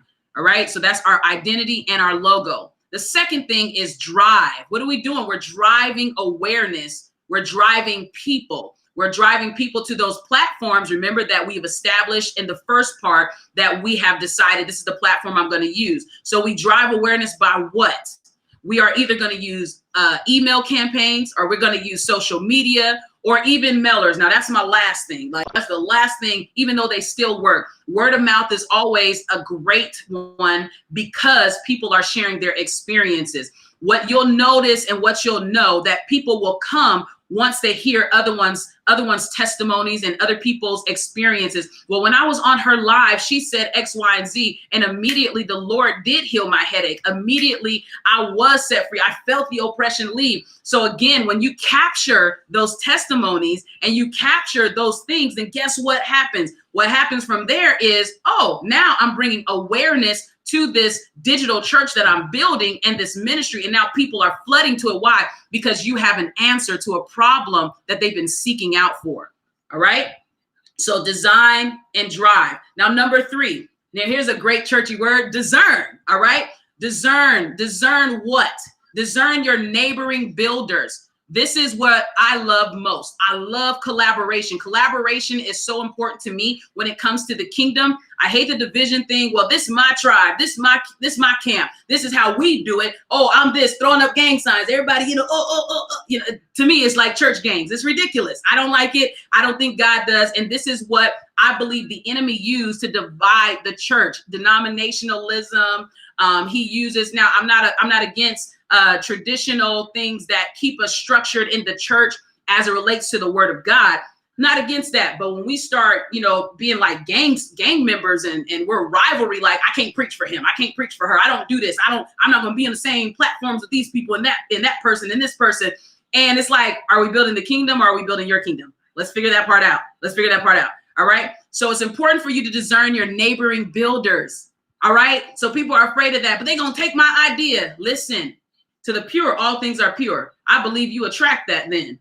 So if your motives are pure, of course, use wisdom and protect what it is that God has given you uniquely. But there are times when you can collaborate, like the event that Apostle Ryan was talking about. And it's not even an event, it's an experience. Neology. I gather people from every single church I can possibly get them from and get them to agree in Atlanta to be a part of Neology. Why? Because we are the body. And I want to break that whole mindset of me and mine. And if I'm not on the platform, then I'm not coming. And if my pastor is not on the platform, then he not coming, and neither are we. Okay, that's really immature. So as we are building the outside, trash that. Don't even allow that to be a part of your building. Allow yourself to operate in the spirit of discernment and find your neighboring builders and collaborate. Hey, can your worship team lead worship this week on our digital church? We need to give ours a break. Hey, we have a guest here. So-and-so, whatever digital church worship team is actually going to be singing with us today. Hey, could your elders or, your ministers, your youth pastor minister to our youth today online, because we want to actually give him a break. There's nothing wrong with that. The problem is idolatry, and the problem is like selfishness and other things and pride. And I won't go into it. Move on. All right. So we have design, drive, discern. Then the fourth thing is deploy. Now we're ready to touch the people. We are ready to touch the people on the platform that we have used and the platform that we said we're going to use. Now that you've got your internal, you beautified your external, you got your marketing team, you got your project manager, everything is scheduled and everything's in place. And again, and I know you all have questions. That's the stuff we run into with our church clients. Like, well, the Lord is, I'm just sensing that he runs on a schedule too. I'm really sensing that. I'm really sensing that the Lord plans. I do. I really do. So there are times where God will spontaneously give you things, but guess what? Because your internal is tight, you can fit it in. But if your internal ain't organized, then no, you don't have the right to be spontaneous. Sit down. Okay? Sit down. Wow. That's some good. You said so much. So there's a few more things here that you've got that I really want to cover. And yes, sir. I would encourage everybody, go back. You can rewatch this. We're going to leave it up on YouTube. So go back, rewatch, and get this, because we've given you a lot of stuff today. But one of the things that you've got in here, both the things are needed for continued growth of the body, the physical community expansion and the digital, which I think you've covered that fairly well. Like, we're not doing away with one to create the other. No. Okay. And then some statistics, and I really want to get to, because people are asking this question. Okay. How do I start? And so I like both of us to give some practicalities. And by looking at the number of people that are on here, I have a feeling many of them may not be building an actual digital church, but some other digital expression. So we can give them some pointers. But I was looking at the stats right now you've got. Let's run through some of these. This is all in Tontelel's notes. 44% of pastors say virtual attendance has been higher, 29% higher, 24% higher than regular church attendance. That's according to Barna. That's huge. So more people are attending the digital churches right now in this moment than they were attending the actual or the physical. That's huge. How do you see that from a marketing or trend perspective? I mean, we knew it was coming, though. Apostle Ryan, we had this conversation a year ago. We knew that this was coming, and it's imperative for us to stay on top of that. So seeing these statistics, Barna is a very reliable source that churches have used for years. And I would suggest you all go on there and make sure that you're, just keeping yourself up to date on, specific issues. It's absolutely, it makes sense. You look at the streams that you see, people who have never had 100 people on their stream, they now see it. Their own members are now like more engaged online than they were showing up at the church. And it's because of convenience, and it just makes sense. Remember, our families have been so divided. We don't sit at the dinner table no more. We're all over the place. We don't have time, but we still want God. The church still wants God. And those are some of the statistics that prove that whole point. Yeah. And I want to interject something here, because I have built digitally, and I've built two things, and this may help people to understand. So Ryan Lestrange Ministries and all of our nonprofit construct is there. Then we have another organization called Lestrange Global, which is a newer one. All of our for-profit operation is there. And of course, because of the tax laws in the U.S., we have to try to keep that pretty separate. So we do, I think, a good job at that. But I've built in both worlds, and I found the same thing is true in both worlds. If you're a nonprofit, you can get resources coming. I don't think this is very good for a small church. They don't get those amount of people. That thinking, God bless you, that thinking will bankrupt you.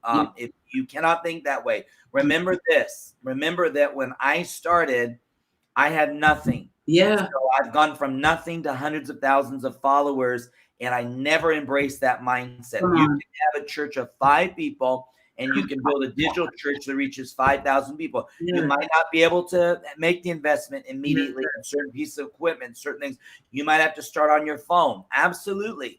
But you can get there. Every innovator I know started with nothing. So if you're going to think that way up front, you're shooting yourself in the foot. All of the information that's being given on this webinar can work for small or can work for large. And I see questions coming in about the budget. We'll come to that in just a moment.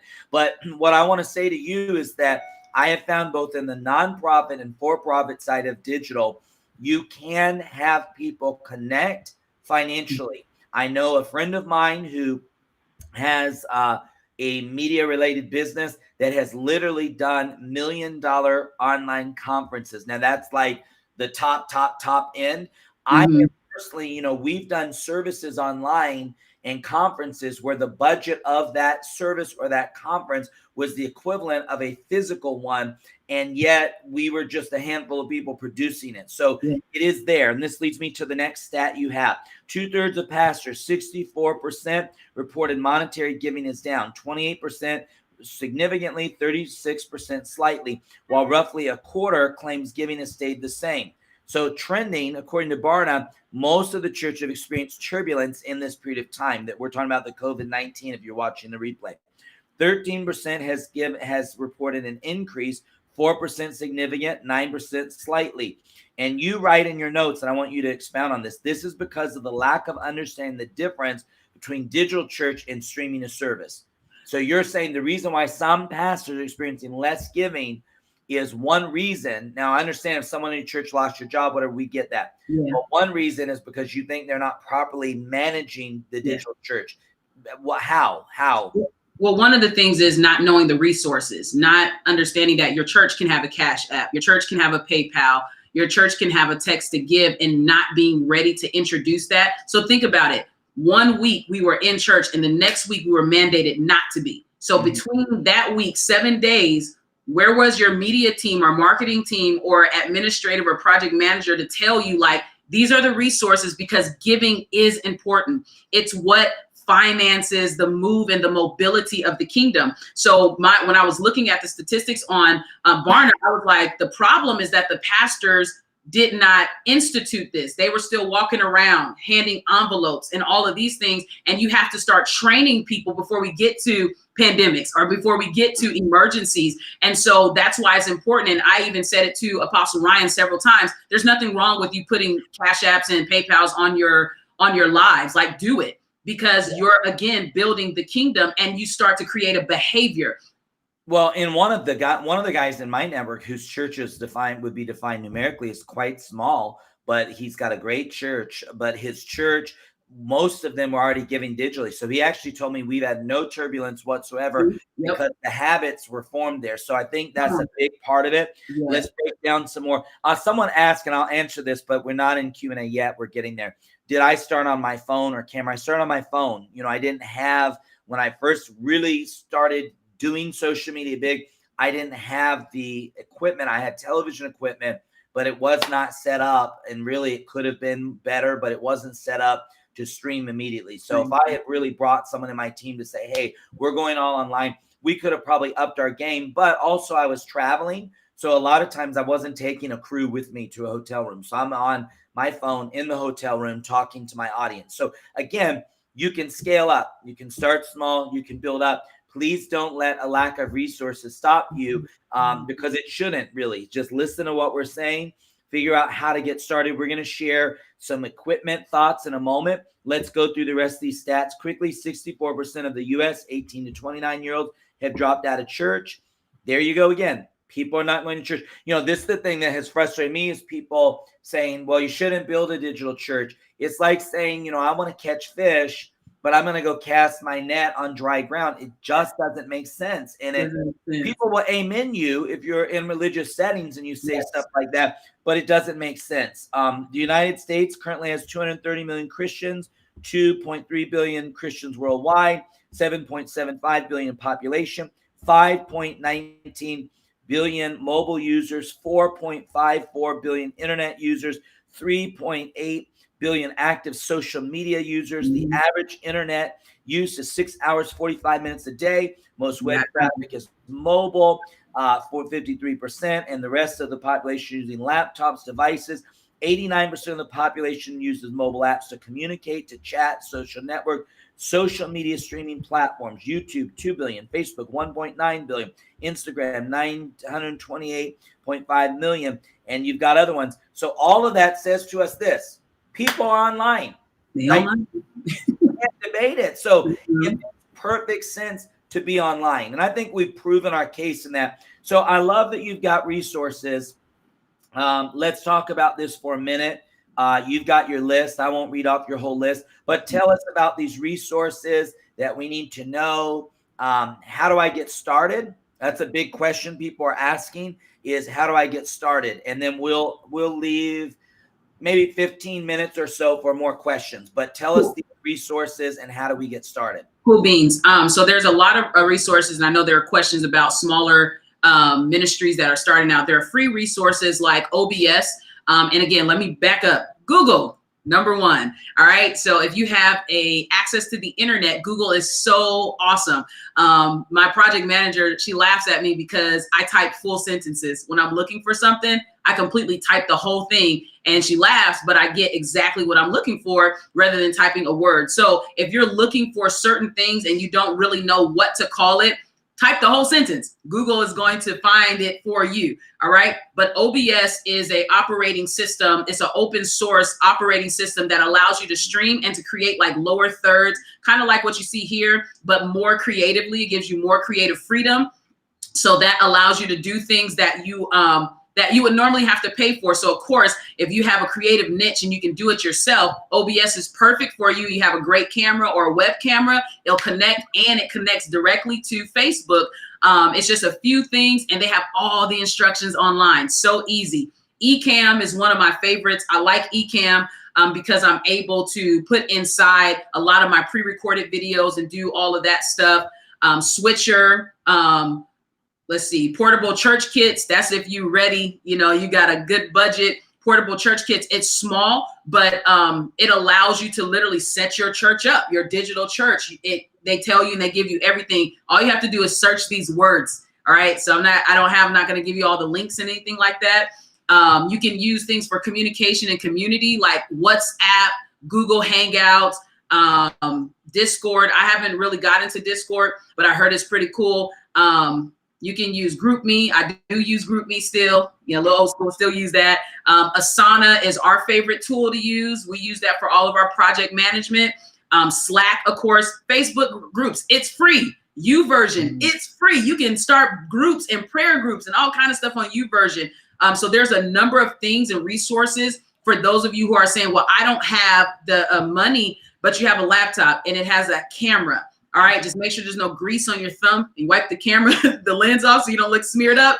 Get you good lighting and, and just go with it. I started with a lamp, Apostle Ryan. I started with the lamp. I took the lampshade off and I just tilted it a little bit. I've done that. I don't know how many times I've been traveling. So I'll be transparent and tell you, I used to travel with like a kit. So like right now I'm using a webcam. I have people that work on my media team, and when you see like the grown, everything that's produced. But a lot of what I do like this, I'm just doing it myself because there's no need for me to have a whole media team. And frankly, one thing I think, it's my opinion, I think that like when you're dealing with a digital church, you want to make it look as good as you can for the budget you have. When you're talking to an audience, like, hey, everybody, I'm going to be at my digital church tonight at 7. People really love that spontaneity on your phone and everything. So it's finding that blend, and I know a preacher friend of mine, she will not go live without somebody in an audience because she feels that she doesn't feel the connection. For me, I really can connect with the camera, so it doesn't bother me. But like when I first was doing this a lot and I got a little bit of resources, I bought different cameras, different things. And there are people who do the quality of this much better than I do, but I found because I was traveling a lot, I didn't want to lug all that stuff. So I've literally been in a hotel, the sun is out, I'll go in front of the window, pull one shade down, use that as lighting, like this. I mean, there's so many simple things that you can do. And so that's a great point. You started with nothing. a lot of people are saying, where do I get started? I think it depends on what you're trying to build. Yeah. So if you're building a digital church, you're going to have some tools and some mechanisms. If you're trying to build, an online prophetic school, you can probably use a number of the things she just said, a Facebook group. Someone asked you about Zoom. You could use Zoom. I'm using Be Live to stream this. You can use YouTube. YouTube is great. Vimeo is great. You can set videos to unlisted. Yes. And only people with a code can watch them. So yes. I do a lot of webinars and stuff that way as an unlisted link. And so it gives you a lot of different ways you can do it. So it depends what you're going to build. Now, here's a question I saw a lot, and then we will take your guys' questions. Okay. What type of mics are you using today? This is a Yeti mic. I've actually not used it in a long time. Blue. Or it's a Blue. I'm sorry. Yeah, no, it's Yeti Blue, I think is the brand. Is that right? Oh, okay. Yeah. It's the same mic. Yep. Yeah. And so it's the reason I like it, it plugs direct into your computer. I have another mic I just recently bought, is this little Shure mic, and this will plug straight into your phone. So you can get very good audio with this. This was like $10, $12 or something. This is where I start right here. This, nothing. It doesn't matter. You could try a good mic. You can get it for really inexpensive. So so you don't feel like you have to spend so much. Yeah. Please don't go out and spend a ton of money on equipment before you're ready to do that. So when you said 30K, the comments went like this, and I don't know how many were churches, and there was a lot of churches asking questions, guys. So I would love to answer your questions. I saw Bay Area advisors saying good things. I saw other churches saying good things. So please start posting your questions. But can you just two questions, $30,000. What if you're like little bitty church and you just don't have that? Okay. If you just don't have that, then you start doing retainers with a marketing company. And a lot of times those retainers, they can range from $600 a month. Some of them, they can even go as low as $450. As far as I know, you could go and look into other resources that fit your budget until you're ready to grow. There are a lot of designers that will grow with you. There are a lot of marketing companies that will grow with you. Our marketing company, we've grown with several ministries, and it's just about starting and then being very clear. That's one of the things that is not good with churches. They're never clear about their marketing budget. And the creative wants to create and just wants to give you stuff and wants to make sure you look good. But if you're not clear and you're not sure about what you have, you should know exactly what you have. Just say it. And you'll never know. Like, these designers and creatives will be like, okay, I can work with that. Let's start there. And then next year, let's go here. I've done that with several clients. Well, and one thing I would say, and I've used this with my for-profit and nonprofit. I think there may have been some questions about those two things. We'll share it. I do want to say I'm going to be doing a video e-learning event, a live e-learning event next month that specifically focusing for digital entrepreneurs and digital ministers and really getting in depth. Jenny Weaver and I are going to do that. So I'll unpack a lot of stuff there. But I would do stuff like say, okay, I'm here and I want to build it here. So after my for-profit company makes this much, I'm going to reinvest this much. Yes. So when we start this initiative in my nonprofit and we get to this place, we're going to go here. And at least my personal experience in the nonprofit world, because it's the kind of world that the need is never ending. So you almost feel like every time you get to a level, now you're like, okay, but we got to get to the next level. You got to look at it as goals and reinvest. A lot of people don't want to reinvest. And so how you get to that bigger budget is you reinvest. As far as the 30K, you answered about smaller. As far as a breakdown, I think if I understand from working with you, you're just saying you feel like that's a very good place for a church annually to spend on marketing. Yeah, I think it's a good place to start. One, because you have to think about the different investments that you need to make a return and to make sure your church is growing. So you have design, you have research, and you have actual ads. So you have different things. To me, that's the base, even of a congregation starting out, not like I have 50 members or I have, 10 members or 25 members and I'm just starting, that again, it varies. You can go from 10,000 to 20,000. And a lot of times, believe it or not, I've seen where small churches, their giving is outrageous. Yes. In comparison to some of the larger churches. No, that is true. And someone's asking about how are we streaming on YouTube? So I'm using, and this is for the other people who are asking, BeLive, BeLive.tv. BeLive.tv. I have a premium account, which you have to pay annually for. There's a free version. It will go on YouTube. It will go on Facebook, and I'm not sure where else. It will stream across multiple platforms. So if you want to bring guests, if you want to put graphics, this setup is pretty simple. We're not putting a lot of graphics, but it's super, super easy and user-friendly. So I recommend it. Lama, I think I'm saying your name right. I don't know. Guys, ask questions. We're here for questions now. I'll be speaking to a church that is not very tech savvy. It's very traditional. Mm-hmm. What would you recommend as a starter? MarTech Stack for live streaming and staying connected with their congregation? Well, I think that I've had a church. We had a client out in DC. They had a split. They had millennials and then they had the older generation. And what we did, we actually created processes to help the older generation learn about Facebook, Instagram, Twitter, got them acclimated and got them used to doing it. It's really about having a conversation and explaining on their level. Even if they're not tech savvy, just starting out. You can start out with, hey, let's do a group like Bible study or whatever in the middle of the week. And we're going to do it on Facebook. And you kind of take them through that, or we're going to do it on Instagram or whatnot. You just take them in small steps. You can even start like texting them, just to get them used to, oh, this is not actually me physically getting up and going anywhere. It's actually right here on my phone or my pad or whatever. And remember the stats I gave earlier, baby boomers, half of them are on social media. They're on there. Sometimes it's a matter. I think that there are people, I'm midlife. I'm at 45. Mm-hmm. So, really I'm adapting and learning, growing, all that kind of stuff. But I think there are people who in their mind, they just don't want to change because of the spiritual side of it. Yeah. And you have to kind of educate them there. But technologically, they're engaged somehow on technology. I mean, they really are. Writing books, starting out self-publishing. Okay, what about book covers? So I want to say this. People give me a lot of books. They know I write. They want my advice. Sometimes they're just excited. They put out a book. Here's the book. And I feel bad because I don't have space for most of those books people give me. One of the very first things I do, I fill the book. And a really cheap book, you can feel it. And I know that sounds like I'm being bougie, whatever. It's just true. Yes. I can look at the digitalization of the cover a lot of times and tell. So I have seen people write a book that's great and go on Fiverr, the website where you get people $5. And some people are on there are decent, but I've seen them go on there and get their book cover for $5. And then they put out this book cover that's terrible.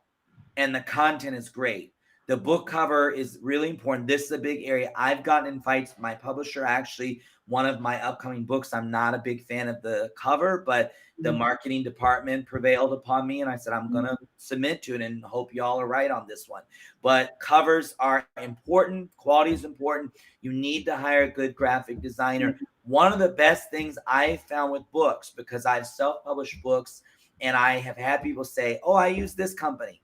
And I didn't look at the quality of their book. And then I used the company, got my book and was unhappy. Yeah. I now use one company only. They're from Redding, California. I don't have one of the books, so I can't find the name of it. However, Sean Bowles told me about them. His book quality was good, so I went with them. So I think getting the cover art, you need to find a good designer. Who prints the book matters. There are a ton of online ways to print the book, but please, guys, check the quality. Ask for a sample, because good books should look the same as a book a publisher put out. And there are print companies that do that. And if I had one of mine self-published, I would tell you that. Susan Brooks, spending a small amount boosting your posts on Facebook, is it legit? It appears to work, but how does that work? It is legit. It's actually a great way to increase. So, and Tantalel may want to break this down more. But so when I built my Facebook page, it was in the times Facebook was growing as a company. And the algorithm was set up in a very user-friendly way, meaning if I put a post about the prophetic ministry and a lot of people liked it, it would climb in the feed organically. And then Facebook started saying, wait a minute, we're not making max amount of money here off these pages.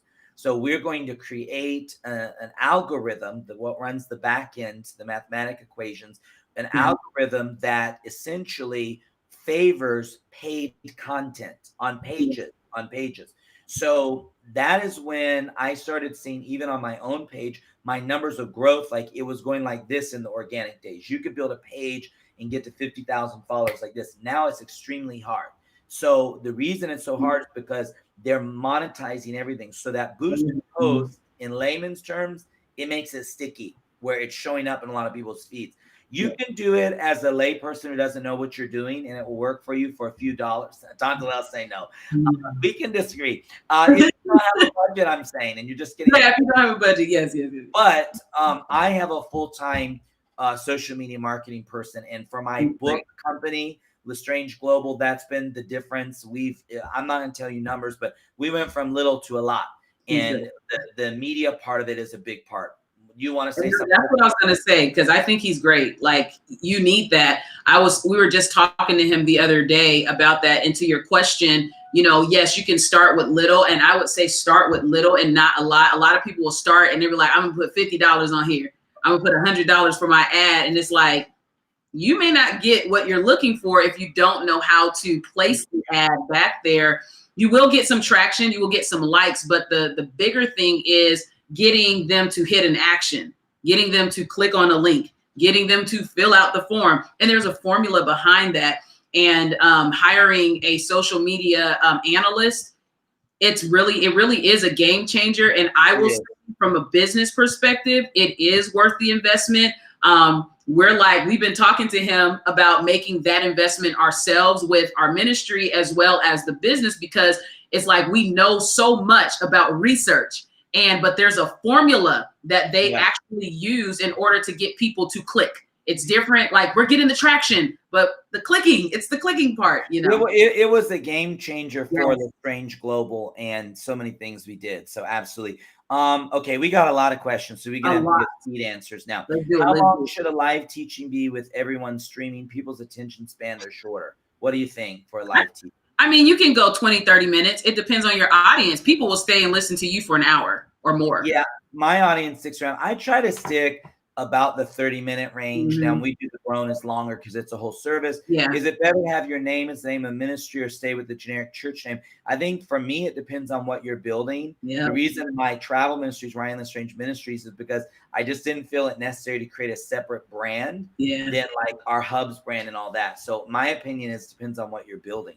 And then too, whether it's a for-profit or nonprofit, and I think that's how you get that whole understanding of, these books are going to be sold here, and then this particular product's going to be sold over there. Well, and so that's what someone's asking for me, Ryan. What's the difference between the business products on your business site and the ones sold on your ministry site? So when I first started in ministry, I basically, every book I wrote, the royalties went to the ministry. Every audio product, the royalty went in the ministry, because I didn't know any different than that. And then I started to realize I was shooting myself in the foot. And if I had a whole hour, I could tell you why. And I said, I've got to create a segment of my life that is for profit. It allowed me to do certain things. Like if you have a nonprofit and you buy a piece of property, it's governed by a board. You personally can't sell it, can't leave it to your children, can't do any of that. So I created the for-profit. So what goes into my nonprofit? There are certain projects I do for the nonprofit that we feel really led of the Lord to do it. And most of the products you see in the nonprofit were products created before I created the for-profit. I will sometimes take one of my products from for-profit and donate it over to the nonprofit for a fundraising campaign or whatever. You can do that. According to the IRS, you can give money from your for-profit over here. You just got to be careful about grabbing money from your nonprofit. So that's kind of how I do it. Do you recommend virtual assistant if you're starting fresh? Yes. Okay. I do. I mean, once you vet them, how can I get my leaders to see the value in this without overstepping? I'm gonna leave that to you. I think I am not a big advocate of trying to make people do things they don't want to do. So I think you suggest it to them, you share it with them, share links, share stats, the stats we gave you. But if they shut down and say, no, I don't want to do this, then I think you just got to pray. And either if you're there, for the long haul, then you pray and maybe outsource some stuff of your spiritual development, or maybe eventually God will release you. But I think you share it with them, you give them the opportunity, but don't try to push it and force. That's something that I see that is very damaging. So how do we get your anointing? I'm not sure which one you're asking for. I think number one, you've got your own anointing that has to be developed. You can get an impartation that comes through partnership and submission in some capacity. What's the legal side? Are you required to register ministry at church? From my understanding in America, so we're a little bit different than other nations because we have 50 states. In different states have different laws. There are a lot of states that they recognize, I was having difficulty thinking the word, they recognize the nonprofit without it being federally registered. The federal registration, typically in America, at least in my own experience, we had a non-registered church, meaning that, well, it wasn't non-registered, it was registered in our state as a corporation and as a church. And a lot of our vendors would give us tax-free status. So if I'm buying wood, 2x4s for the sanctuary, they would give it to us. But then a lot would not, because they wanted that federal paper. So we ended up filing for the federal exemption. There are a lot of, end times people who are terrified of that, say you shouldn't do it. And there are some drawbacks, but I mean, like right now here in America, we're in a situation you can't go to certain stores. So like we're all being governed very harshly here regardless, So I think my advice is it depends on your budget and what you're doing, but do you have to register? No, but to do business, you got to create a business entity for your organization. Absolutely. Let me see what else. I'm just looking Amazon, self-publishing. I've used CreateSpace. To be honest with you, I wasn't that happy with it. I wasn't that happy with the quality of the book. People brag on it. They love it. I didn't think the quality was great. But the company that I do currently use, and most of the really good self-publishing book companies, they'll put you on Amazon if you want that. Who do you recommend? Go ahead. No, I was going to say they changed. And I remember when they were CreateSpace, now they're like KDP or something. And the quality is a little bit better. I did order a book. I just want to show you. I ordered this book. It's a matte finish. I actually wanted to bring you one, Apostle Ryan. It's like a matte finish book. It's got a glare, but it actually has better paper quality than the original stuff. And I know what you're talking about, little shady looking things, but it's pretty thick quality. So they did change. They did have a lot of complaints about their stuff and their quality and their processing.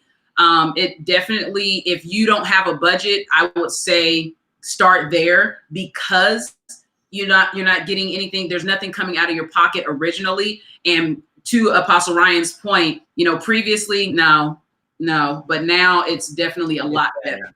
Okay. I was trying to see if I could find on one of my books the printer. I feel so bad, but I don't have it right now. Okay. Let's see. What is the name of the company in California? I don't remember it. I'll try to post it on my Facebook. When boosting your posts, what keywords or hashtags should you put in order to track? Okay, so that's where, if I think, for me, if I'm honest, and I don't know, Tonto will say, I'm not a Facebook marketer. I can tell you hashtags that are important for your post, but as far as the algorithm of boosting it, I don't know. So when I self-boosted before I had a staff member that I would just click there and let's say $5 for one day to my whole audience, and I wouldn't get into making a lot of the decisions. It's different. It's different. The hashtags and stuff, I would leave it to a social media analyst, just to be honest with you. Yeah, I agree. What is the best platform to use to receive offerings or payments? I have found personally that it keeps changing because they keep creating new apps. Yeah. But we try to use a multi-pronged strategy for our ministry: PayPal, Cash App. I feel, and it could just be my audience, I don't know, I feel like people are using Cash App the most right now. I love the convenience of it, and I Cash App other ministries frequently. As a ministry, it's a bit dicey because you don't get a lot of data, really no data from the user. But any pointers on that, Tontalel? For as far as recording and making sure that people are getting their payment status, it is important to, I think we use, what is it that we use? Well, PushPay is one of the ones that you can use, that they have a back end that when it's time for you to give the giving stats or their giving reports to your congregants or those who have been supporting you financially, because that part is important. If you are a not-for-profit organization, it is very important that those tax deductions are given to those people who have sold into your ministry. It's different if they're sowing into your for-profit. And to me, you should make that very clear to your to those who are sowing. Like, this is our for-profit, this is our not-for-profit, so that you can have those records just in case the IRS wants to do an audit or whatnot. But PushPay is very good for that. Is it online? What's the Church Mobile? I think it's Church Mobile, the online giving that we use. I can't remember.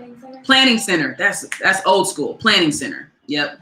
Okay. So Planning Center works too. I think some of, and I apologize, guys, because there's so many questions coming in, and we are over time.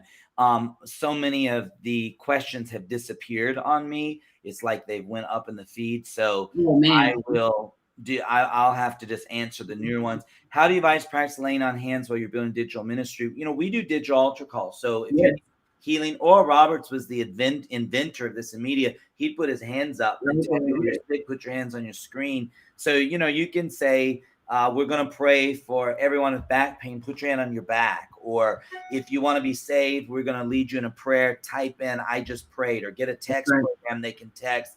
All of those sorts of things, I think, are very, very effective. I'm skipping some questions because of time. Are ebooks more cost effective than a hard copy book?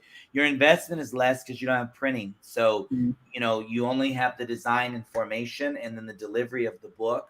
And you can put ebooks on Amazon as well. But, I think it's like some people still want print books. Some people will do the ebooks. I love ebooks from my vision because it's a fast delivery system. Yeah. So, I think that's it. Someone asked about, I think you're asking about hiring Tontello. So the Mindbox is your company. So if people want to find you, your website is behind you. Yeah, themindbox.com right here. They probably can't see it split, but it's right there. It's themindbox.com. And just you can fill out the form, and it's just a small contact us form. And however we could help you, we would love to create success with you. Should I create a separate legal entity for my for-profit? Should I do LLC? I always hate answering those questions because I'm neither an attorney or an accountant. In my own experience, yes, you should create one, but I think it also, in this country, the tax laws are a bit liberal for very small businesses. Like, you can do a certain level of small business before you do that. So sometimes people don't have the money to properly formulate their LLC. I have in the past done on my own and then done the wrong thing and had to hire someone to fix it. So I think my answer from my practical point of view would be yes, eventually you should.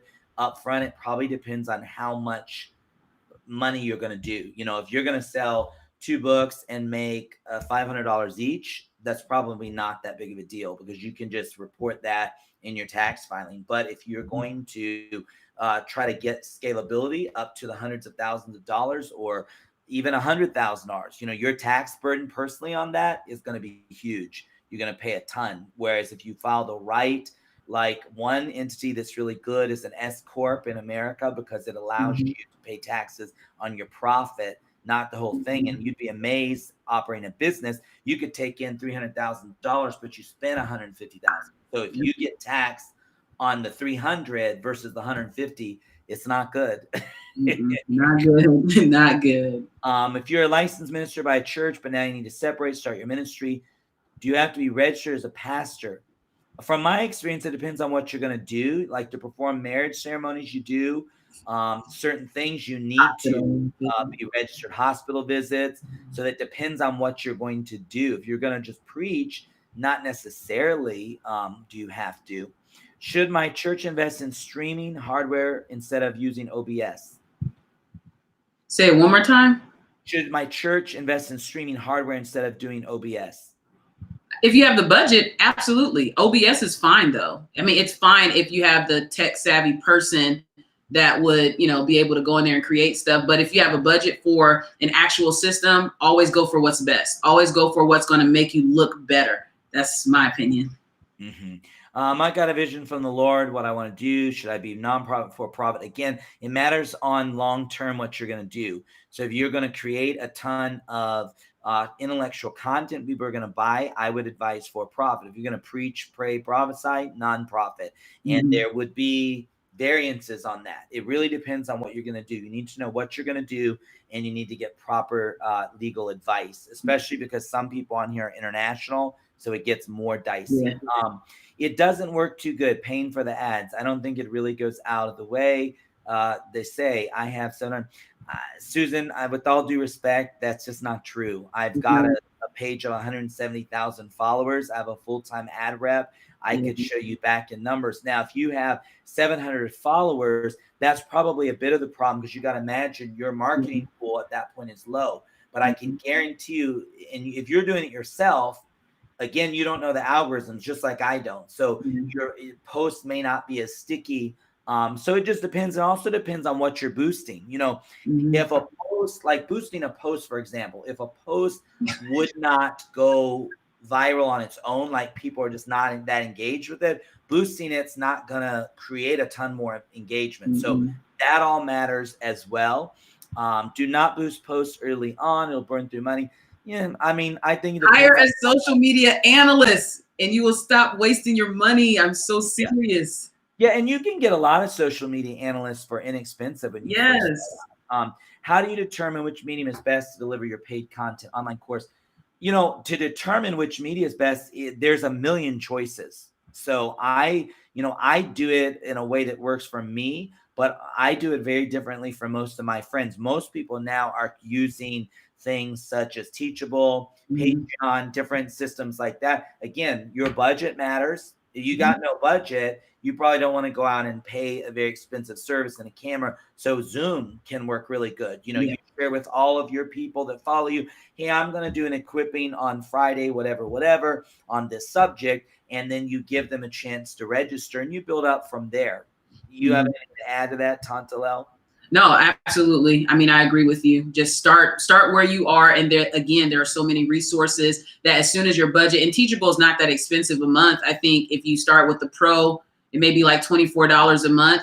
If you have content, people are going to buy it. If you get on Patreon, there are ways to do it. And as Apostle Ryan said, with Zoom, you just, you invite your own audience, and they have the free one up to 40 people. So if your audience is small right now, you don't have to pay for, the membership.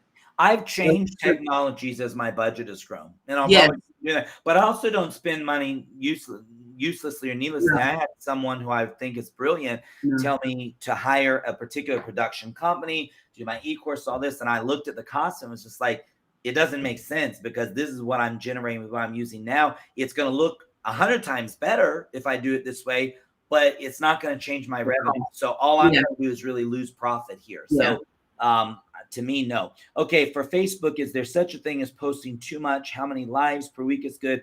I'll answer and then let Tantalel answer. I've always done a posting system. That's how I built my page. So I built my page from nothing, have 170,000. I was not a known person when I built my page. So please, but you're Ryan Lestrange. I wasn't Ryan Lestrange. I was Ryan Lestrange, but not Ryan Lestrange on social media. And I did a minimum of 3 times a day. Now that worked for me. There are sometimes I do more, sometimes I do less. Sundays, typically when people are in actual physical church versus digital church, I do less, because my audience is not as focused. And so that's what I do. What do you think? What's a good amount of content? That 3, I'm with the 3. The 3 is great. If you're just starting out and you're shy about the Facebook stuff, at least 1 a day, at least, not a week, at least 1 a day, even if it's something inspirational that you just want to say, share, find a meme that's already been posted, repost it, get yourself out there. Because once you start doing it, your audience, you're now creating a hunger or a desire for things that your audience didn't know that they wanted. So at least if you're shy about it, at least once a day. But if you're ready to go, 3 times. Absolutely. 3 times. Yeah, I agree. And I would advise mixing up your content. Yes. Maybe one meme, one little nugget teaching, it's the video, mix in some video there. In the answer, the part of the question was how many lives that goes back to what you're trying to build. And let me say back to investing in professionals and helping you when you get to that level. Like even what Tantala has said to me, hey, Apostle Ryan, I think you shouldn't do this, you do that. I think, and I've built my whole thing from the ground up. It would be very easy for me to say, no, I'm going to do what I want to do, which would be my natural response. Yeah. But I understand she's seeing something I'm not seeing. So part of how much to go live and what to do depends on what you're trying to build. Like if you're trying to sell something and you give it all for free, they're not going to buy it. No. That's a big thing. So, and then building a digital church different. Revive Church, Prophet Humberto, what texting platform would you recommend? So like for group texting, is there one you think is better than the other? I mean, again, if you're used to GroupMe, go for GroupMe. If you like Discord, it depends on what you're trying to do. If you like with the Band app, that works for people too. I use GroupMe. I'm old school, stuck with it. It's fine. It works. Someone's asking me, you've been trying to get my ebook Prophetic Development. It's on LestrangeGlobal.shop. There's LestrangeGlobal.com is the kind of the main site, and then the store is under .shop. You can go to .com, click the store, but for a shortcut, LestrangeGlobal.shop is in there. It may be wasn't showing up in however you were clicking it, but it's in there if you search for it, Prophetic Development, because it's the newest one. I have another one coming out this month. How do we feel about conference call numbers, ministry, prayer lines? I think my personal opinion, I don't understand why people are doing conference call-in stuff, because I think there's other technologies that are easier. So why call something when that could be done on here? And if you don't want to show your face, if it's an early morning thing, you could do an audio only. That's my opinion. I'm not like it's bad. I just think, why do that? Yeah. I don't have anything to add to that one. Okay, let's just try to grab a couple more. I really appreciate all of you guys sticking around. I know this has been long. Where do you find social media analysis? In the back end of your Facebook. When you go your Facebook or your Instagram and you go to your settings, it allows you to see all of your analytics. So when you log in, go to your page, click on the 3 lines, and it'll take you to that. Or sometimes it's on the margin on the side. For future forecasting, is there need for raising up developing campus pastors online with brick and mortar? Yes, I think there is. We referenced Patricia King. So Patricia did something brilliant, and I think it's probably one of the most forward-looking things. She had a building that was a studio, and God spoke to her to put a church there. She said, I don't want to get in a bunch of debt, blah, blah, blah. God told her, don't leave your studio. Put your church in your studio. The church can only seat about 125-ish, I think. So Patricia runs 3 services, runs that through about 350 people, but the big net is online. So she's very intentional. And she told me personally, I'm not going to buy a great big building. My primary call is online. Then she created a system for campus pastors that I'm not going to reveal her whole strategy, but I'm good friends with her team. She developed a system so there's a level, the different levels you can join a church. There's a level that if you join, there's a campus pastor assigned to you. So I think absolutely that's important. Don't you think so? Yes, absolutely. I agree. A particular lawyer for online media. There are a lot of people. I don't like to throw those names out on here. People I know. I would advise wherever you live, talking to people. I met with, when I moved to Atlanta, several accountants who specifically, because I have a great nonprofit accountant, but I didn't feel they were as strong in the for-profit world. So I met with accountants, say, I'm doing a for-profit. This is what I do. Do you understand it? Do you have any other clients that do anything like this? And then honestly, the way I make all of my business and life decisions after I've gotten the facts, I pray and go with my gut too. So I've had people tell me this person is the best, and then they've not worked for me. So best platform for storing your broadcasted content depends on how much you want to spend and what you want to do. I like Vimeo a lot because it's a little bit more high quality than YouTube. But honestly, you can do like a ton on YouTube. Tantalel, where should we start with market research? I have multiple keywords related to our ministry, and I'm trying to figure out which one will stand out and stick. Well, I mean, have a consultant and consult with them. We do brainstorming in our brand mapping to help our clients. I mean, sometimes it's just like getting another set of eyes on a document. It's the same way with branding, or, trying to, finalize things. Having another brain in the room kind of helps you, develop and define that. I finished my book. What's the best way to promote it? I always tell authors. So one of the big things, and I'm going to cover this in the paid course I'm going to do, one of the really disappointing things I've experienced with people who have great content or concepts for books, and I kind of thought this way too, is like, you write this book and you have this dream in your mind. It's so great. I'm going to become a bestseller.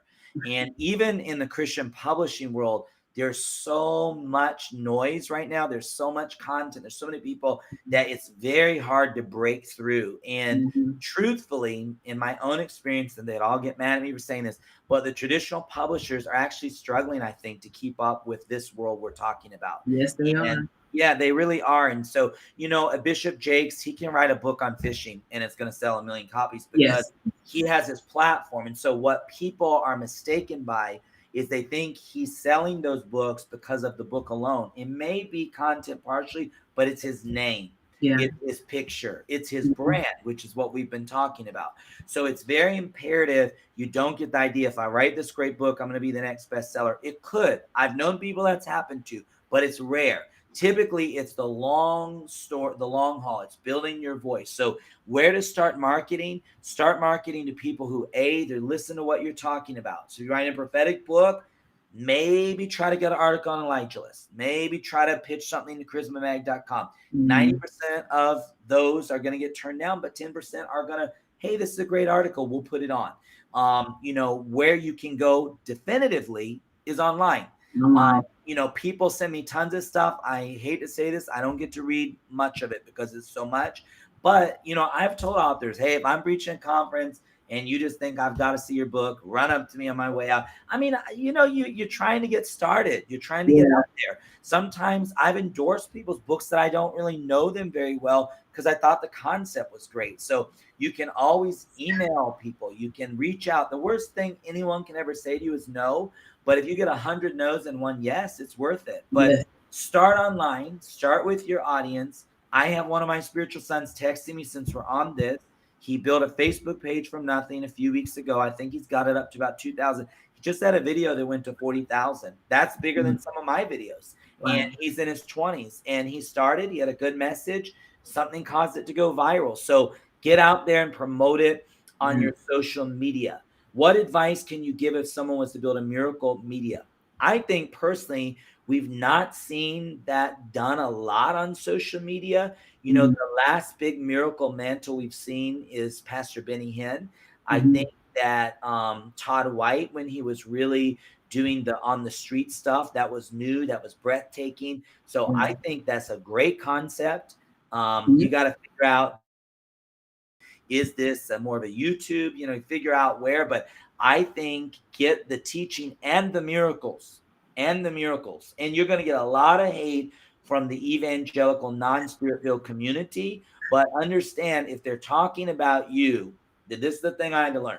If they're talking about you, means you're relevant. The day they stop talking about you, you're no longer relevant. So even when they're hating on you, they don't know it, but they're promoting you. Yes. Search for you. So I think that's very important. How do you find the time to write so many books?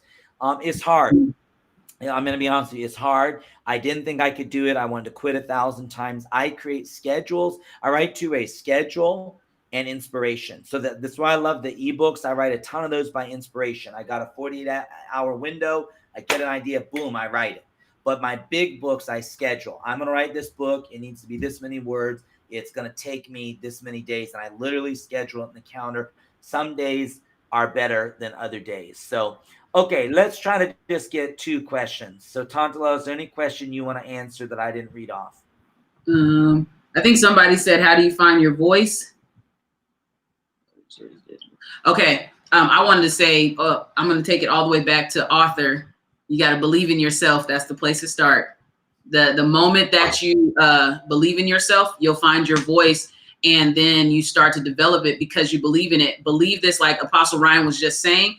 People are going to talk about you and say certain things or say that you're not qualified and all of that. but you have to believe in yourself enough to keep on speaking, to keep on producing. Just think, if Apostle Ryan stopped writing books because somebody with influence decided that he wasn't relevant, he wouldn't be where he's at today. So you have to have some type of perseverance inside of you that pushes you beyond other people's words.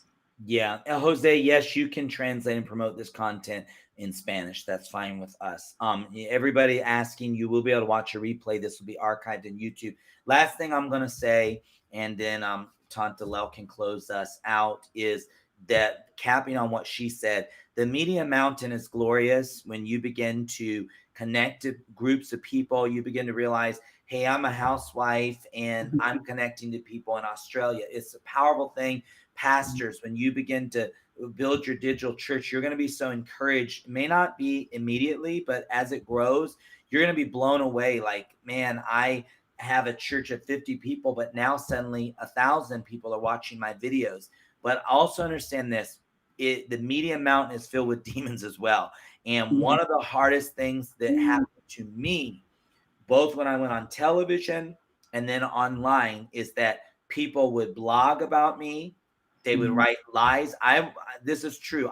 First time it happened, I wanted to sue. I went to an attorney. He said, you're going to waste your money because the freedom of speech laws are so generous online. People can really say stuff. Then after that, I wanted to respond to everything. So if someone wrote a blog that was a lie, I wanted to go on a live and respond. And I learned it was Satan's distraction technique. So I really try hard now not to even look at it, read it, watch it. Some of it does come to me at times, but I'm in a better place with it now. But honestly, I think I'm in a better place with it now because I'm in a better place with myself. And so it doesn't bother me. But when you do media, someone's going to make fun of you. You know, I had a guy in my network that there was a funny thing that happened to him, and somebody happened to record it in a church service, and the Christian comedy Instagram accounts picked it up, and it really devastated him because he had some self-esteem issues. What happened in the service, it was really, really, really hard. And going through that with him, I realized, man, media can be brutal. So as you get in this world, it's not all pie in the sky. You're going to mess up. I have done lives that crashed and screamed, why didn't we have to take care of it?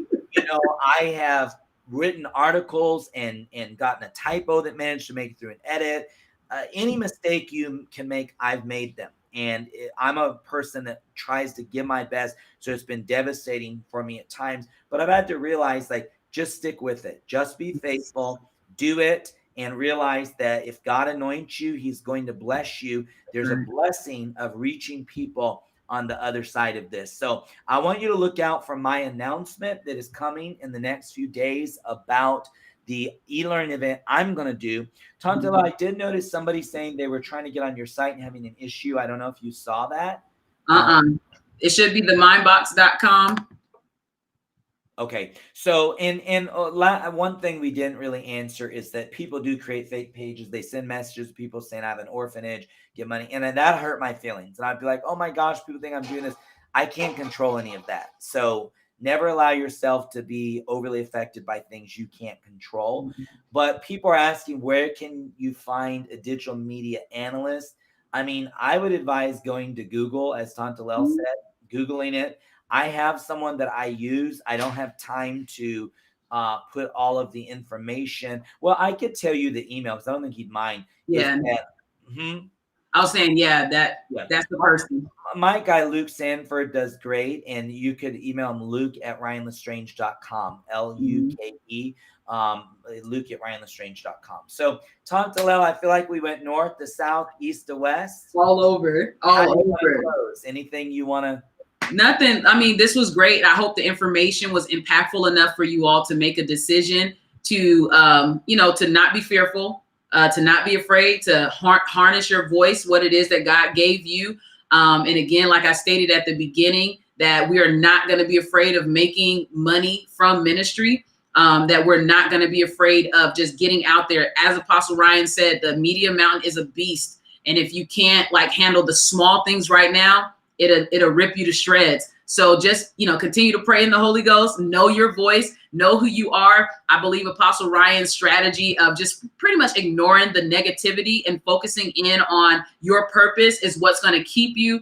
Remember, when people are not supporting but talking about you, they're supporting you. They're looking, they're watching, they're building what it is that God has placed in your hands without even knowing it. So don't be afraid. Get your plans, your internal process in place so that your external is just not beautiful and the internal is terrible. Make sure that all of that stuff is in place, and then just launch out. Just do it. Do it scared. It doesn't matter. Do it and watch God blow on it, and watch your ministry, whatever it is, whether it's a small group, large group, church, whatever. Watch it grow. Watch it flourish. And all we're going to do is advance the kingdom. I'm here for it all day. Absolutely. Absolutely. And so I'm going to post this. We're using a third-party app, Be Live. Then it goes to YouTube. Pray with us that it archives well for us. We'll leave it up for a period of time. I don't know if we'll leave it up forever. This is kind of some really good cutting edge content. So we'll leave it up for a period of time. So if you want to rewatch it, do it soon. And thank you. Thank you for taking the time with us. Thank you for investing. I hope this helped you. And I really, really appreciate it. Krista, I want to sow into both of you for your time. Do you have Tantalel? How could they sow to you? You can do the Cash App, T.S. Walters, or T.S. Walters. I'm going to put it in the comments. Okay. Or the Mind Box. It's the $, the Mind Box. Either one of those, doesn't matter. Okay, let me put that up too. I'm putting her Cash App up here. My Cash App I'm going to put too is Ryan Lestrange, MIN. That is our Cash App. And there's other ways. You can also go to ryanlestrange.com. If you go to ryanlestrange.com, there's link there as well. So thank you, everybody. Appreciate you. Get out there, build. Look for our announcements for future projects, and have a great day, everyone.